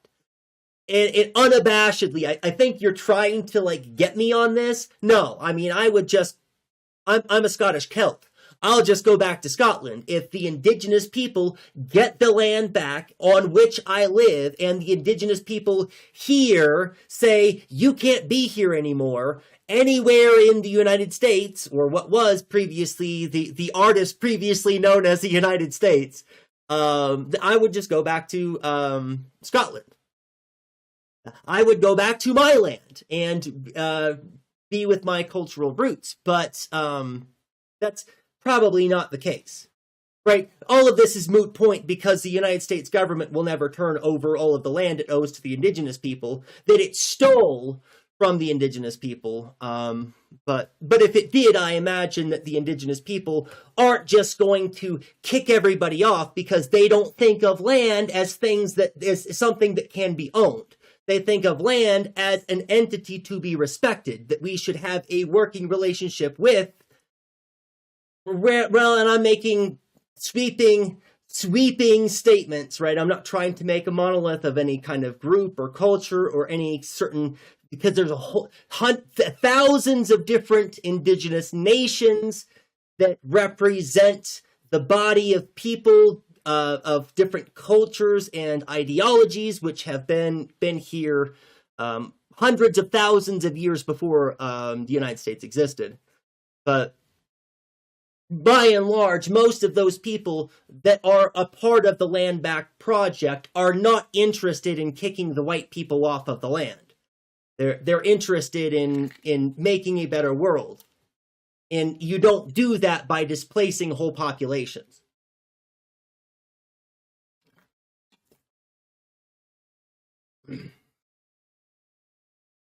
Uh-oh. Why are we talking about Jewish people?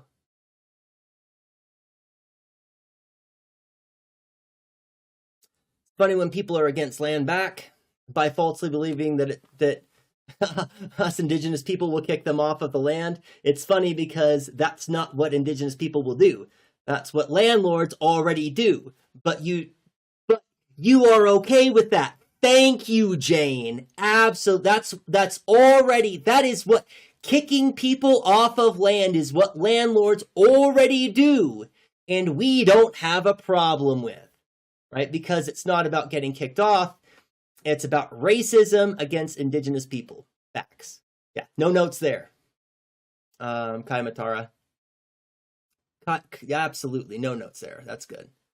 I see this Jewish people. Uh-oh.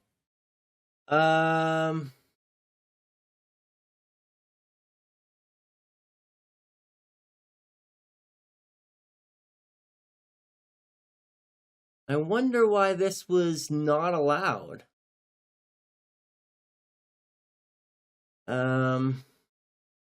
See, and you're again asking the wrong question. People have a right to be. States don't have the right to exist. So, like Israel, for example, doesn't have the right to exist. The people who are there, the Palestinian people and the Jewish people that are there can be there. Right? Nobody has to go anywhere. Right? Nobody has to go anywhere.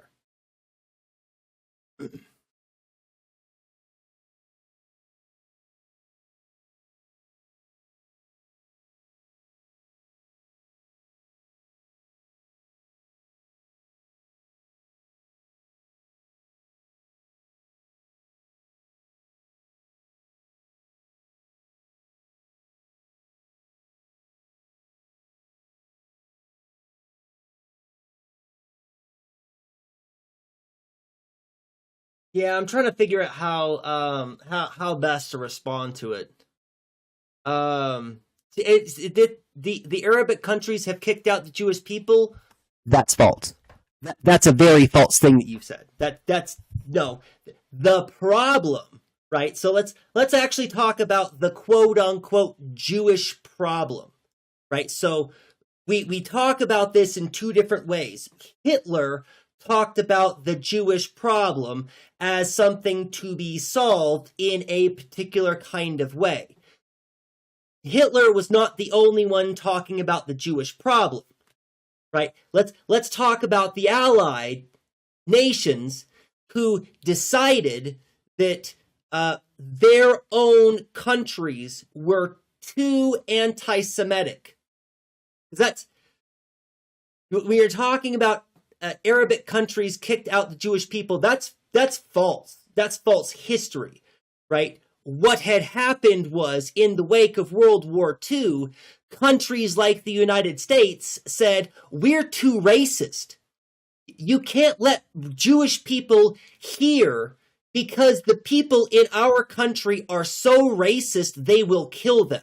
And people over in the UK said, well, you can't let Jewish people into our country because our people are so racist that if they come here, our people will kill them too. So what are we going to do about the fact that our societies are so overwhelmingly racist that we can't accept refugees of the Jewish descent? We can't accept these people because they can't be safe in our countries.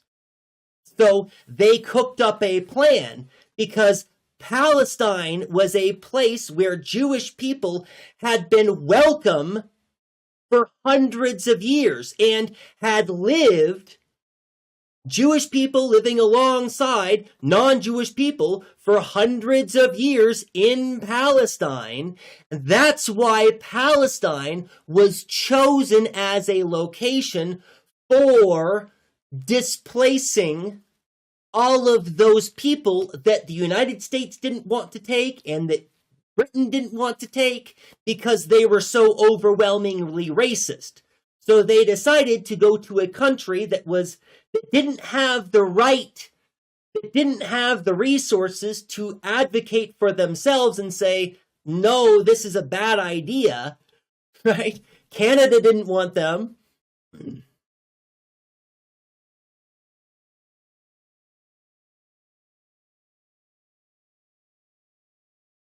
Who you were talking about? He who?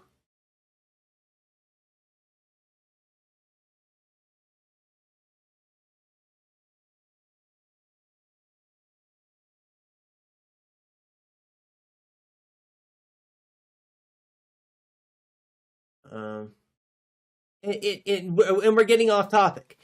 And we're getting way off topic, right? I don't know why I'll let this conversation get this far anyways, because that doesn't matter, right? The problem is states that are deciding who has rights and that some people don't. That's the problem, right? That we don't have to solve anything, right? With regard to where Jewish people should go. They should be able to be wherever they are. We need to create societies that are not overwhelmingly anti-Semitic so that people can just be however they'd like to be wherever they want to be. The state is the problem, not the people. Yes, thank you, Trash. The state is the problem, not the people. All right, back to the article. We're about halfway through. Let's get through with this. But it is important that we understand that this overreach is not merely incidental. It is the outcome of the fusion between the left with the liberal establishment. In this arrangement, the left is invited to play the role of moral arbiter, to symbolically manage the excesses of the right. But in this relationship, the left mistakes their casting as a main character, when in fact they are a mere understudy at worst or a supporting actor at best. The liberal in this relationship plays the director, the bad parent that enforces the rules of the game, and as the director, the material dimension of class and the possibility of organizing the exploited is prevented from taking place. The 1960s motto, "The personal is political," has reversed in today's time. In the 60s counterculture, the personal domain was politicized, wherein a cultural revolution in sexuality, the family and other intimate spheres were opened as zones of everyday life that could become politicized. But now it seems that the political has become personal. By this I mean that the class struggle has politicized the personal domain of politics. This is not the politicization of the personal. Politics now intervenes in the domain of the personal. This is not a voluntarist insertion of the political into the personal, as the 60s New Left advocated.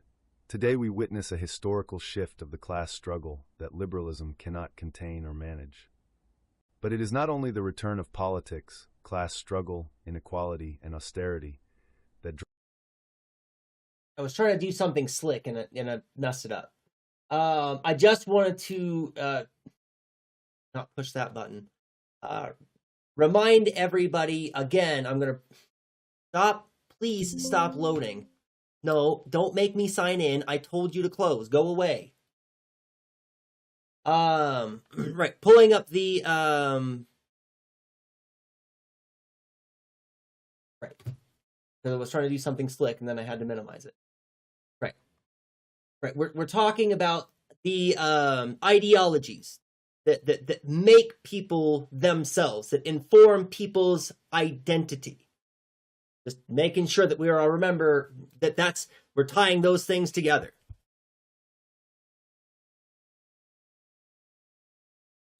As the 60s New Left advocated. Today we witness a historical shift of the class struggle that liberalism cannot contain or manage. But it is not only the return of politics, class struggle, inequality, and austerity that drives the politicization of the personal. This shift is also accelerated by liberalism's incapacity to meaningfully respond to these material conditions. To make this clear, I want to situate a historical materialist account of liberalism. I argue that liberalism is defined by two core imperatives: a refusal to materially improve the dignity of labor, and a moral refusal to incorporate working-class values into the universal fabric of politics. This refusal to recognize the common virtues of the working class is not incidental, but constitutive of liberal rule. And when the left accepts the role of liberalism's moral arbiter, it fundamentally overestimates its power. The left assumes that this class exclusion can be undone from within the institutions and patronage networks of liberalism, but this imperative cannot be undone, and the fact it cannot be undone is the source of symbolic violence. Liberalism requires the reproduction of a particular political subject, one stripped of determinate qualities and emptied of interior antagonism. As noted earlier, the demand for such a subject has its origins in the aftermath of the European religious wars, which produced a model of political order predicated on the pacification of inner conflict. Once capitalism develops in the industrial period in the early 19th century, it becomes the class struggle that must be pacified, and thus the development of the good liberal subject is built around the need to purify the interior of each subject. The modern capitalist liberal subject is what Maikia refers to as the unitary subject, a subject built around calculated gain and capitalist egoism. It is hostile to two dynamics. That antagonisms born from economic exploitation reshape its conception of politics, and that any pretension to teach something to someone that would be apart from the laws of the market, the rights of the individual, and strictly technical knowledge. A proof of my argument came about. Wait a minute. It is hostile to two dynamics. That antagonisms born from economic exploitation reshape its conception of politics. That any pretension to teach something to someone that would be apart from the laws of the market, the right, the individual, and strictly technical knowledge. Does this... Wait. This is not a complete sentence. Hostile to two dynamics. That antagonisms born from economic exploitation reshape its conception of politics, okay? And it's hostile towards that any pretension to teach something to someone that would be apart from the laws, a market, the rights of the individual, and strictly technical knowledge are what? Right? What am I missing here? There's the sentence isn't a...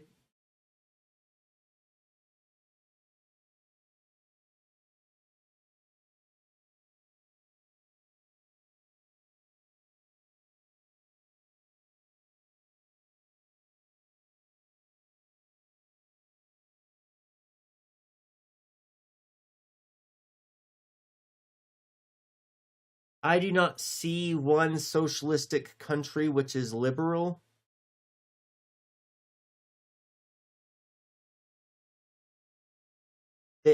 They all are. What What do you mean? What do you think liberalism is?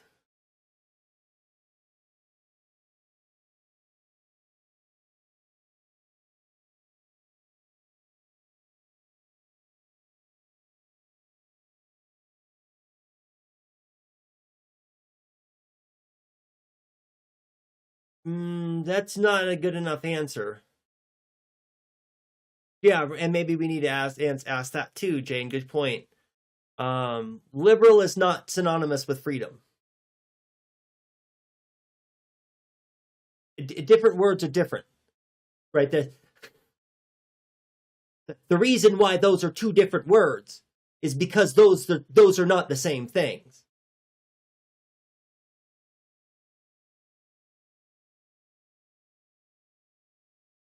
What do you think what does liberalism mean? What does it mean for someone to be liberal? A liberalist. While you're thinking about that, let's let this continue to play. There's something here I'm missing. There's a part of this that isn't clear to me. There's something missing here, but I don't think it really matters. Let's just go Recently, in the leaked internet history of Maine politician Graham Plattner, let it be known that I'm not endorsing Plattner whatsoever. In fact, I am of the mind that a strident opposition to the Democratic Party is of the order of the day, and I therefore reject his association with the Democrats. But I'm not totally detached and quietist, and I wouldn't mind that he won his race. I'll be honest, as I read through Plattner's Reddit posts shitposting, I found them to be refreshing. Sure, his comments veered into territory that was cringe and at times totally unrefined, but many of his political convictions were so clearly the result of a confluence of material factors that commonly affect the working class, from his war trauma in Iraq to his witnessing of deteriorating working conditions, and his conclusions were generally sound. He argued that we need to address these injustices in ways that go beyond the liberal center. His conclusion is clearly that liberals did not go far enough. Okay, so liberalism is a political worldview that advocates the freedom of the individual, freedom of opinion, belief, and property, and the limited power of the state. So it would be more accurate to go right to the invention of the idea of liberalism, to which we would appeal to John Stuart Mills's account of the harm principle. The harm principle states that no force shall be enacted against any individual to subvert that individual's will unless that individual is doing direct harm to others. So it is a statement about state non-interference. What liberalism is an ideology in which the individual is considered in antagonistic relationship with the state. Liberalism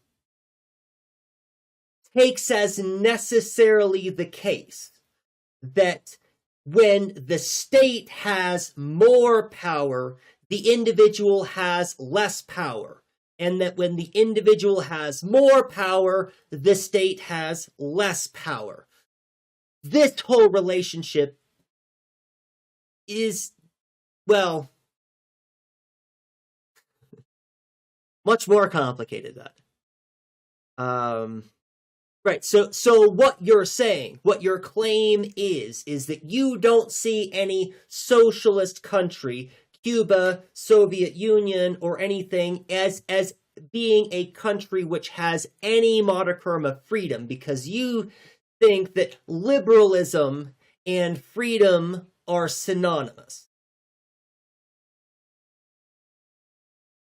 Right? How are the people of Cuba not free?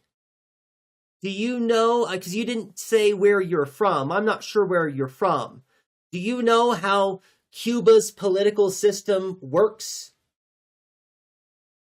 right? Do you actually know anything about Cuba's government and their parliament and how they go about establishing policies and making laws?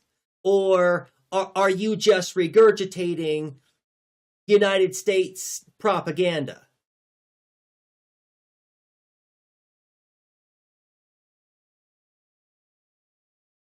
Yeah, I live in the United States, a liberal republic, and I don't have freedom. Right.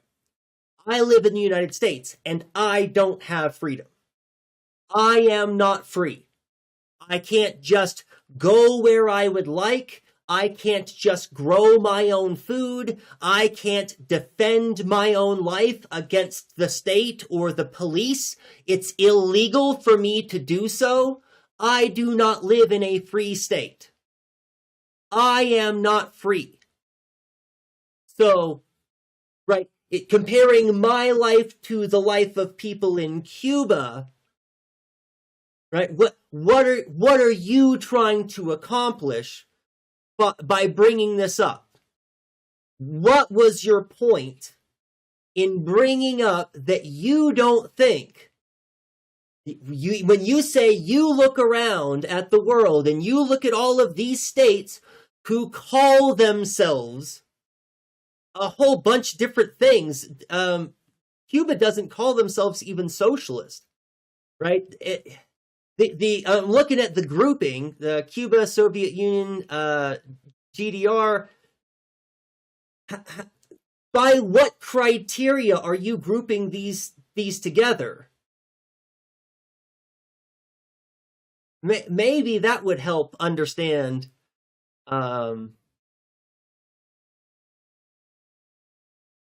Anyways, I'm going to continue playing the article while you think about that. Plattner's righteous rage must be completely sidelined in order for left liberal unity to occur. Plattner affirmed that the working class must be armed in order to take power, and that fighting fascism will require taking up arms. This is a far more sober view on fascism than any anti-fascist MSNBC liberal who claims to fight Trump by supporting centrist policies. Plattner's messy interior rantings are all the more interesting because he posted them in a seemingly anonymous way, which makes them more humanizing. The signaling that liberals are sending to Plattner could not be more gaslighting. They are effectively telling him to calm down. You don't have it that bad. This is how liberalism forges its true other in the working class subject. It should not be overlooked that the liberal position on the working class, particularly in the core regions of the capitalist system, tends to be that you are not a victim and do not act like one. And of course, the condition of the working class does not align with the liberal conception of victimhood, and therein lies the projection of the class conflict at the heart of socialism and liberalism. It is not inaccurate to say that this replays a middle versus working class conflict in utero. There is nothing more scandalous to liberal pieties than the working class subject that complains and demands action beyond the representational mechanisms of the liberal status quo. The fact that Plattner ended up denouncing his commitments to socialism in light of these revelations is tragic. But perhaps that was the intent of the leaks to begin with, to send the message that socialist politics is a thing for youth. It is immature and pathological. This is precisely where the left is invited into function as the moral arbiter of liberalism, but the left cannot be the true arbiter of the discontent of the masses, because it has not forged a proper independence from liberalism. It does not bother liberals that the left be a subculture left, that it stand for outlandish demands alongside tepid centrist policies. This is because the real threat to the centrists is not the left, it is socialism. So long as the left can help police the messy interior lives of workers, it will contribute to send those workers into the hands of the right. And the right has proved, especially in the Trump period, to make matters far worse for workers. Socialists shame up. I remember the rise of the dirtbag left in the wake of the 2016 rise of Sanders, and I thought to myself how well they deployed shame. The Chapo podcast built a non-personalizing and non-pandering form of shaming, a shaming that sought to reverse the left-liberal shaming that inevitably shames down to the working class. The dirtbag left grew to define the infamous Sanders-Warren split, which pitted the progressive PMC liberals against the more nascent class-first left. And while this division was destined to sputter out and fragment, we should ask why it sputtered out. It was the victory of the liberal establishment that stamped out the dirtbag left, and once Sanders' second campaign fell apart in 2020, it all came tumbling down. In moments such as the one we face today, I can't help but feel a bit nostalgic for the dirtbag left. The truth is that both bourgeois parties keep the real dimension of the class struggle off limits. This is why shaming has to be considered in its social dimension. To shame people without a compelling institutional network behind you is a recipe for sending people into the hands of the right. And of course the right is no better. They only dole out light slaps on the hand for Republican youth celebrating Hitler. This is because the right is purely a transgressive phenomenon, caught up in the contradiction of its own project. It seems to only offer transgression, and anything beyond that is prohibited. To what extent do these messages represent a seriousness of political ideology that is ready to act on fascist motivations? The answer to that is of course mixed. We do know that there is a strength of liberal institutions, and that these institutions provide some modicum of protection against a full-on fascist takeover. See, this is one of those silly things, right? When you're trying to critique socialism, but all of your critiques are true of capitalism, right? In my country, the police can come to the place where I am, where I reside. They can plant drugs on my property and take it from me. This happens all the time, all over the country. In the United States of America, where police just seize property, people's vehicles, people's money, people's stuff, people's literal property. This happens all the time to people here in the United States, where the state just seizes people's property. That is happening right now here in the United States, because it's a fascist police state that does what it wants. Right? So let me finish reading the rest of your paragraph. The government could take away your property if they want. Your land was owned by everyone. And that's the thing. The government can't take away your property if it's owned by everyone. Those two sentences are incoherent with each other, right? Just stop typing. Just stop typing. Just stop typing and think about that, right? Your land was owned by everyone, but the government can take it away. Those two ideas don't make any sense. Either it's owned by everyone, or it's not, and the government can take it away. In which case it's owned by the government or by somebody else, or it's owned by everyone. Those two things are mutually exclusive. Necessarily, categorically, mutually exclusive options. They can't go together in the same sentence like those things are supposed to make sense. Because it doesn't. Because you could not build up a ownership which is bigger as what the government wants, what you can have. This was the reason why the people basically stopped to develop and create some new inventions. What are you talking about? This is the reason why people basically stopped to develop and create new... What are you talking about? This came from the top. This orders? No. No. What?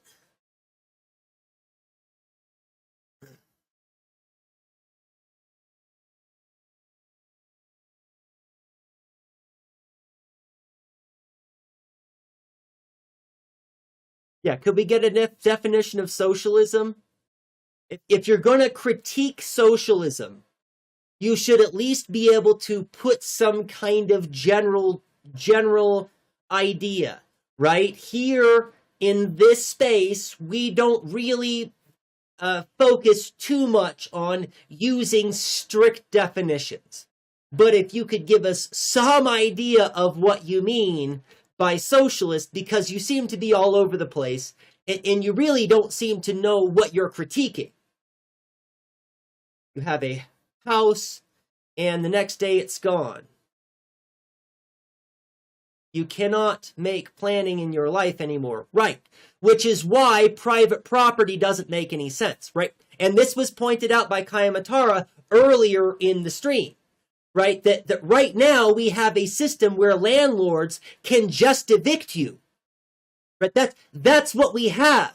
That's what capitalism gives us in the United States right now, is a system where landlords can just evict you. You have no security. You have no way to plan for your future. If it was the case that land is collectively owned by the community, then no one is going to take away your house, because your community values you and wants you to keep being in that community and contributing to the community, because that's what communities do, is they care about the people in them. States don't do that. States don't look out for my rights when my landlord comes to evict me. The state will send police out to forcibly remove me from my property. Right? Your critiques don't make any sense. Right? Think about it, right? And it's to say to me, think about this. Like I'm the one that hasn't thought this through carefully enough. Like I'm the one who is just naively saying things that are only half baked. I'm glad I did live in a socialistic country. What country? What country did you live in, and how socialistic were they? Is it actually a socialist country or socially democratic? Those are two different things. Yeah, right? Absolutely, Jane. All right. What matters most for socialists is that we do not treat workers as already lost, nor lose patience with the contradictions of their interior lives. We cannot abandon the task of political education and commitment to their emancipation. Left-liberal unity, in practice, results in the marginalization of precisely those most harmed by the system. No, that doesn't address any of the things I said, right? In fact, you have basically restated the same thing that you said in the first place that got me to say that's what we have under capitalism, right? You haven't pushed back against that. Capitalism doesn't secure me the right to be where I am. Period.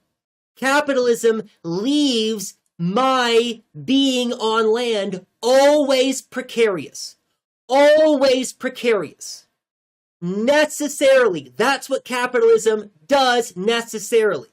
My relationship to the land is at best precarious. That's what we have. What socialism is when collective ownership determines what to do with the stuff. And it's not going to be the case that somebody doesn't like you and takes your house if a whole community is responsible for managing those resources. And if a whole community is not responsible for managing those resources, what you have is capitalism. What you have is private ownership and capitalism. Period. If you own the land, then you have it and nobody can take it away from you. No, that is not the case in the U.S. If you own your land, the state can just decide that they want a highway to go through this land. And they will force you to purchase, they will force you to sell the land at an evaluation that they give you. You don't get any choice or any say. It's called eminent domain. It happens all the time. Sometimes it's a few dollars, right? When I was a kid, Highway 95, Interstate 95 was being expanded. And it was being expanded across a part of Highway 17. And thousands of people were given absolutely no choice. The state bought their properties they were forced to sell to the state at the dollar amount that the state had determined. And for some of those people who had been living on that land for generations and generations, got checks of $27 or of $200 or, right? The state can just do that. That your argument doesn't hold up. It's not the case. And again, doesn't have anything to do with the fact that police can just come to my property, whether I rent it or own it, plant drugs on my car or on my property, on my actual land, and seize that. Right? No, you are wrong. Capitalism doesn't protect me. The United States doesn't protect me and doesn't give me any security. If I lived in a community of people and the land was managed by that community of people, it would be really hard for anyone to take what I'm building, because everybody in the community depends on me being a member of that community. And you're not coming up with anything to push back against any of my actual ideas. All you're doing are using tired old critiques, which are all always true of capitalism. Your analysis is not at all thoughtful and is not at all based in material reality. Because the critiques that you're lodging against socialism are all already true about capitalism. Which will be the case. And in fact, I will go ahead and make the claim, literally any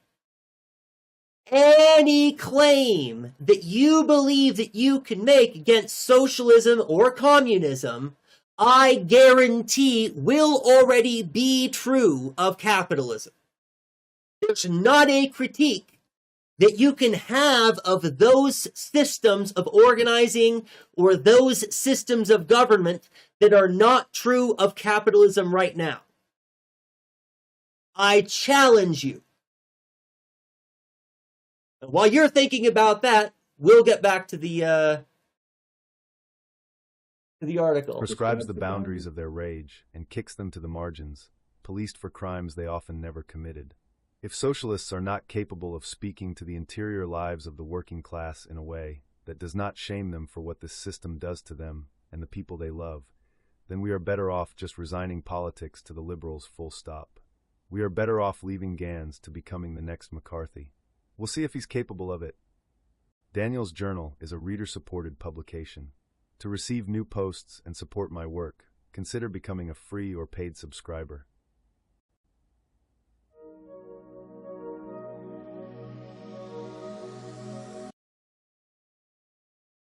Well, that's one of the reasons why, right. Thank you, Jane. Thank you. That's one of the reasons why Jane keeps asking you to give us some kind of definition of socialism. That's why. Because you keep making these kinds of connections. It might be the case if you believe that socialism operates a certain kind of way, it might be the case that that belief about what you think socialism is literally identical structurally to capitalism. If you're a democratic socialist, probably, right? Democratic socialism in general is very liberal. Again, based on this idea that the individual is necessarily in an antagonistic relationship with the state, wrestling for power, which is not what the rest of us believe. But the rest of us believe that the community and the individual are a symbiosis, that they're a relationship and that they work together, rather than supposing that they're antagonistic to each other. Right? That's one of the most fundamental differences between liberalism and what we believe here in this chat. Liberalism is okay with landlords putting whole families out on the street. Right? That's liberalism says that it is not okay for the state to interfere with the rights of a landlord to own a thing and to kick people off of the thing or exclude people from ownership. That's why liberalism is bad, is because liberalism fundamentally is okay with people exploiting each other. As long as they're not causing direct harm, there's no reason for state interference, right? And for some reason, evicting somebody on the street or denying them health care or denying them access to food somehow isn't harm, right? But that's the liberal ideology.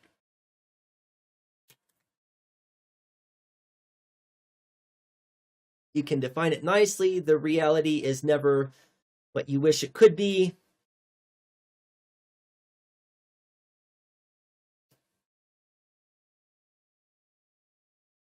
Right. What do you mean by socialistic? Right? What do you mean by socialistic? What do you mean? Right? Are you like FDR's New Deal? Is that socialistic?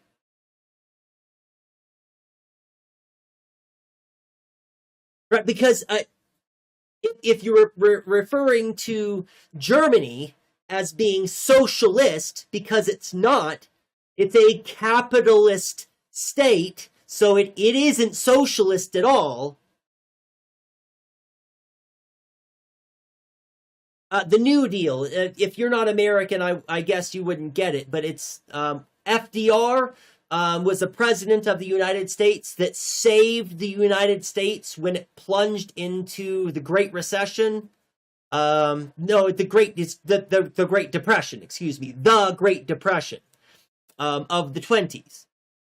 The New Deal was a bunch of socialist programs, social welfare safety nets that the government employed to help maintain the working class, to give people food stamps and to give them social security and to give them other kinds of benefits, right? Well, I wouldn't say that it was good. It rescued capitalism. That's one of the things that we talk about here in on the stream. Is I think that FDR's policies were bad, actually, because they rescued capitalism, which was a system in decline, which had collapsed. Had it not been for FDR and for Thatcher, right? These are the heroes, if you could call them, who rescued capitalism, which is the reason why capitalism is still alive and kicking right now, instead of us being in some other kind of transitionary phase. Social democratic, thank you.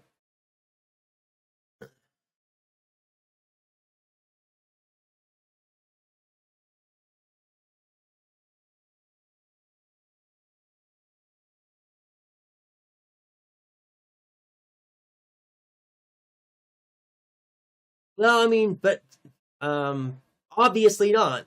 Not always. Maybe we are getting distracted from the intention of the stream to do with a person whom is not engaging with an honest and well-intended way. Yeah.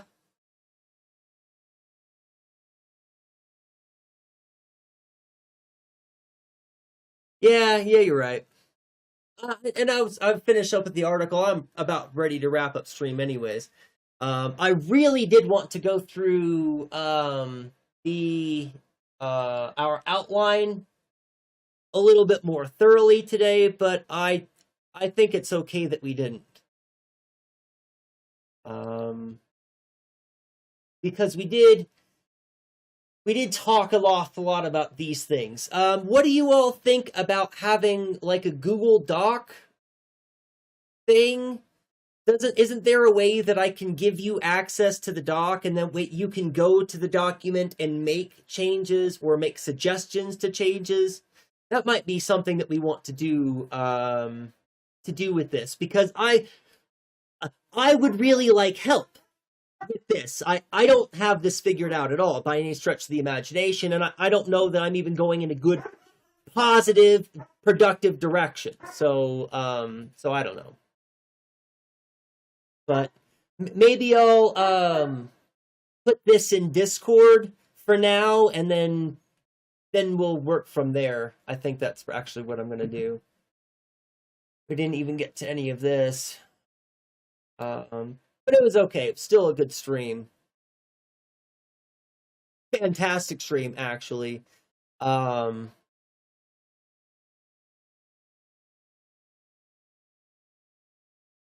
Yeah, right. Exactly, Jane. Turns out capitalist systems don't collapse. They just reorient power. That's how that actually works. Right. Let me find a raid target for us.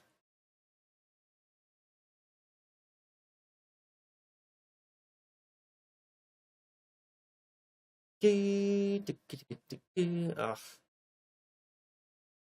Why are you watching that? I don't want to stream into that. Oh, there we go. I don't think that we've had a chance to stream into Subversive History in a while. I generally like their takes. Yeah.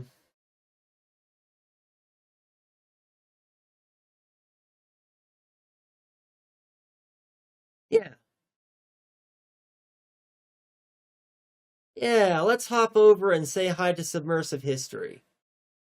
Good.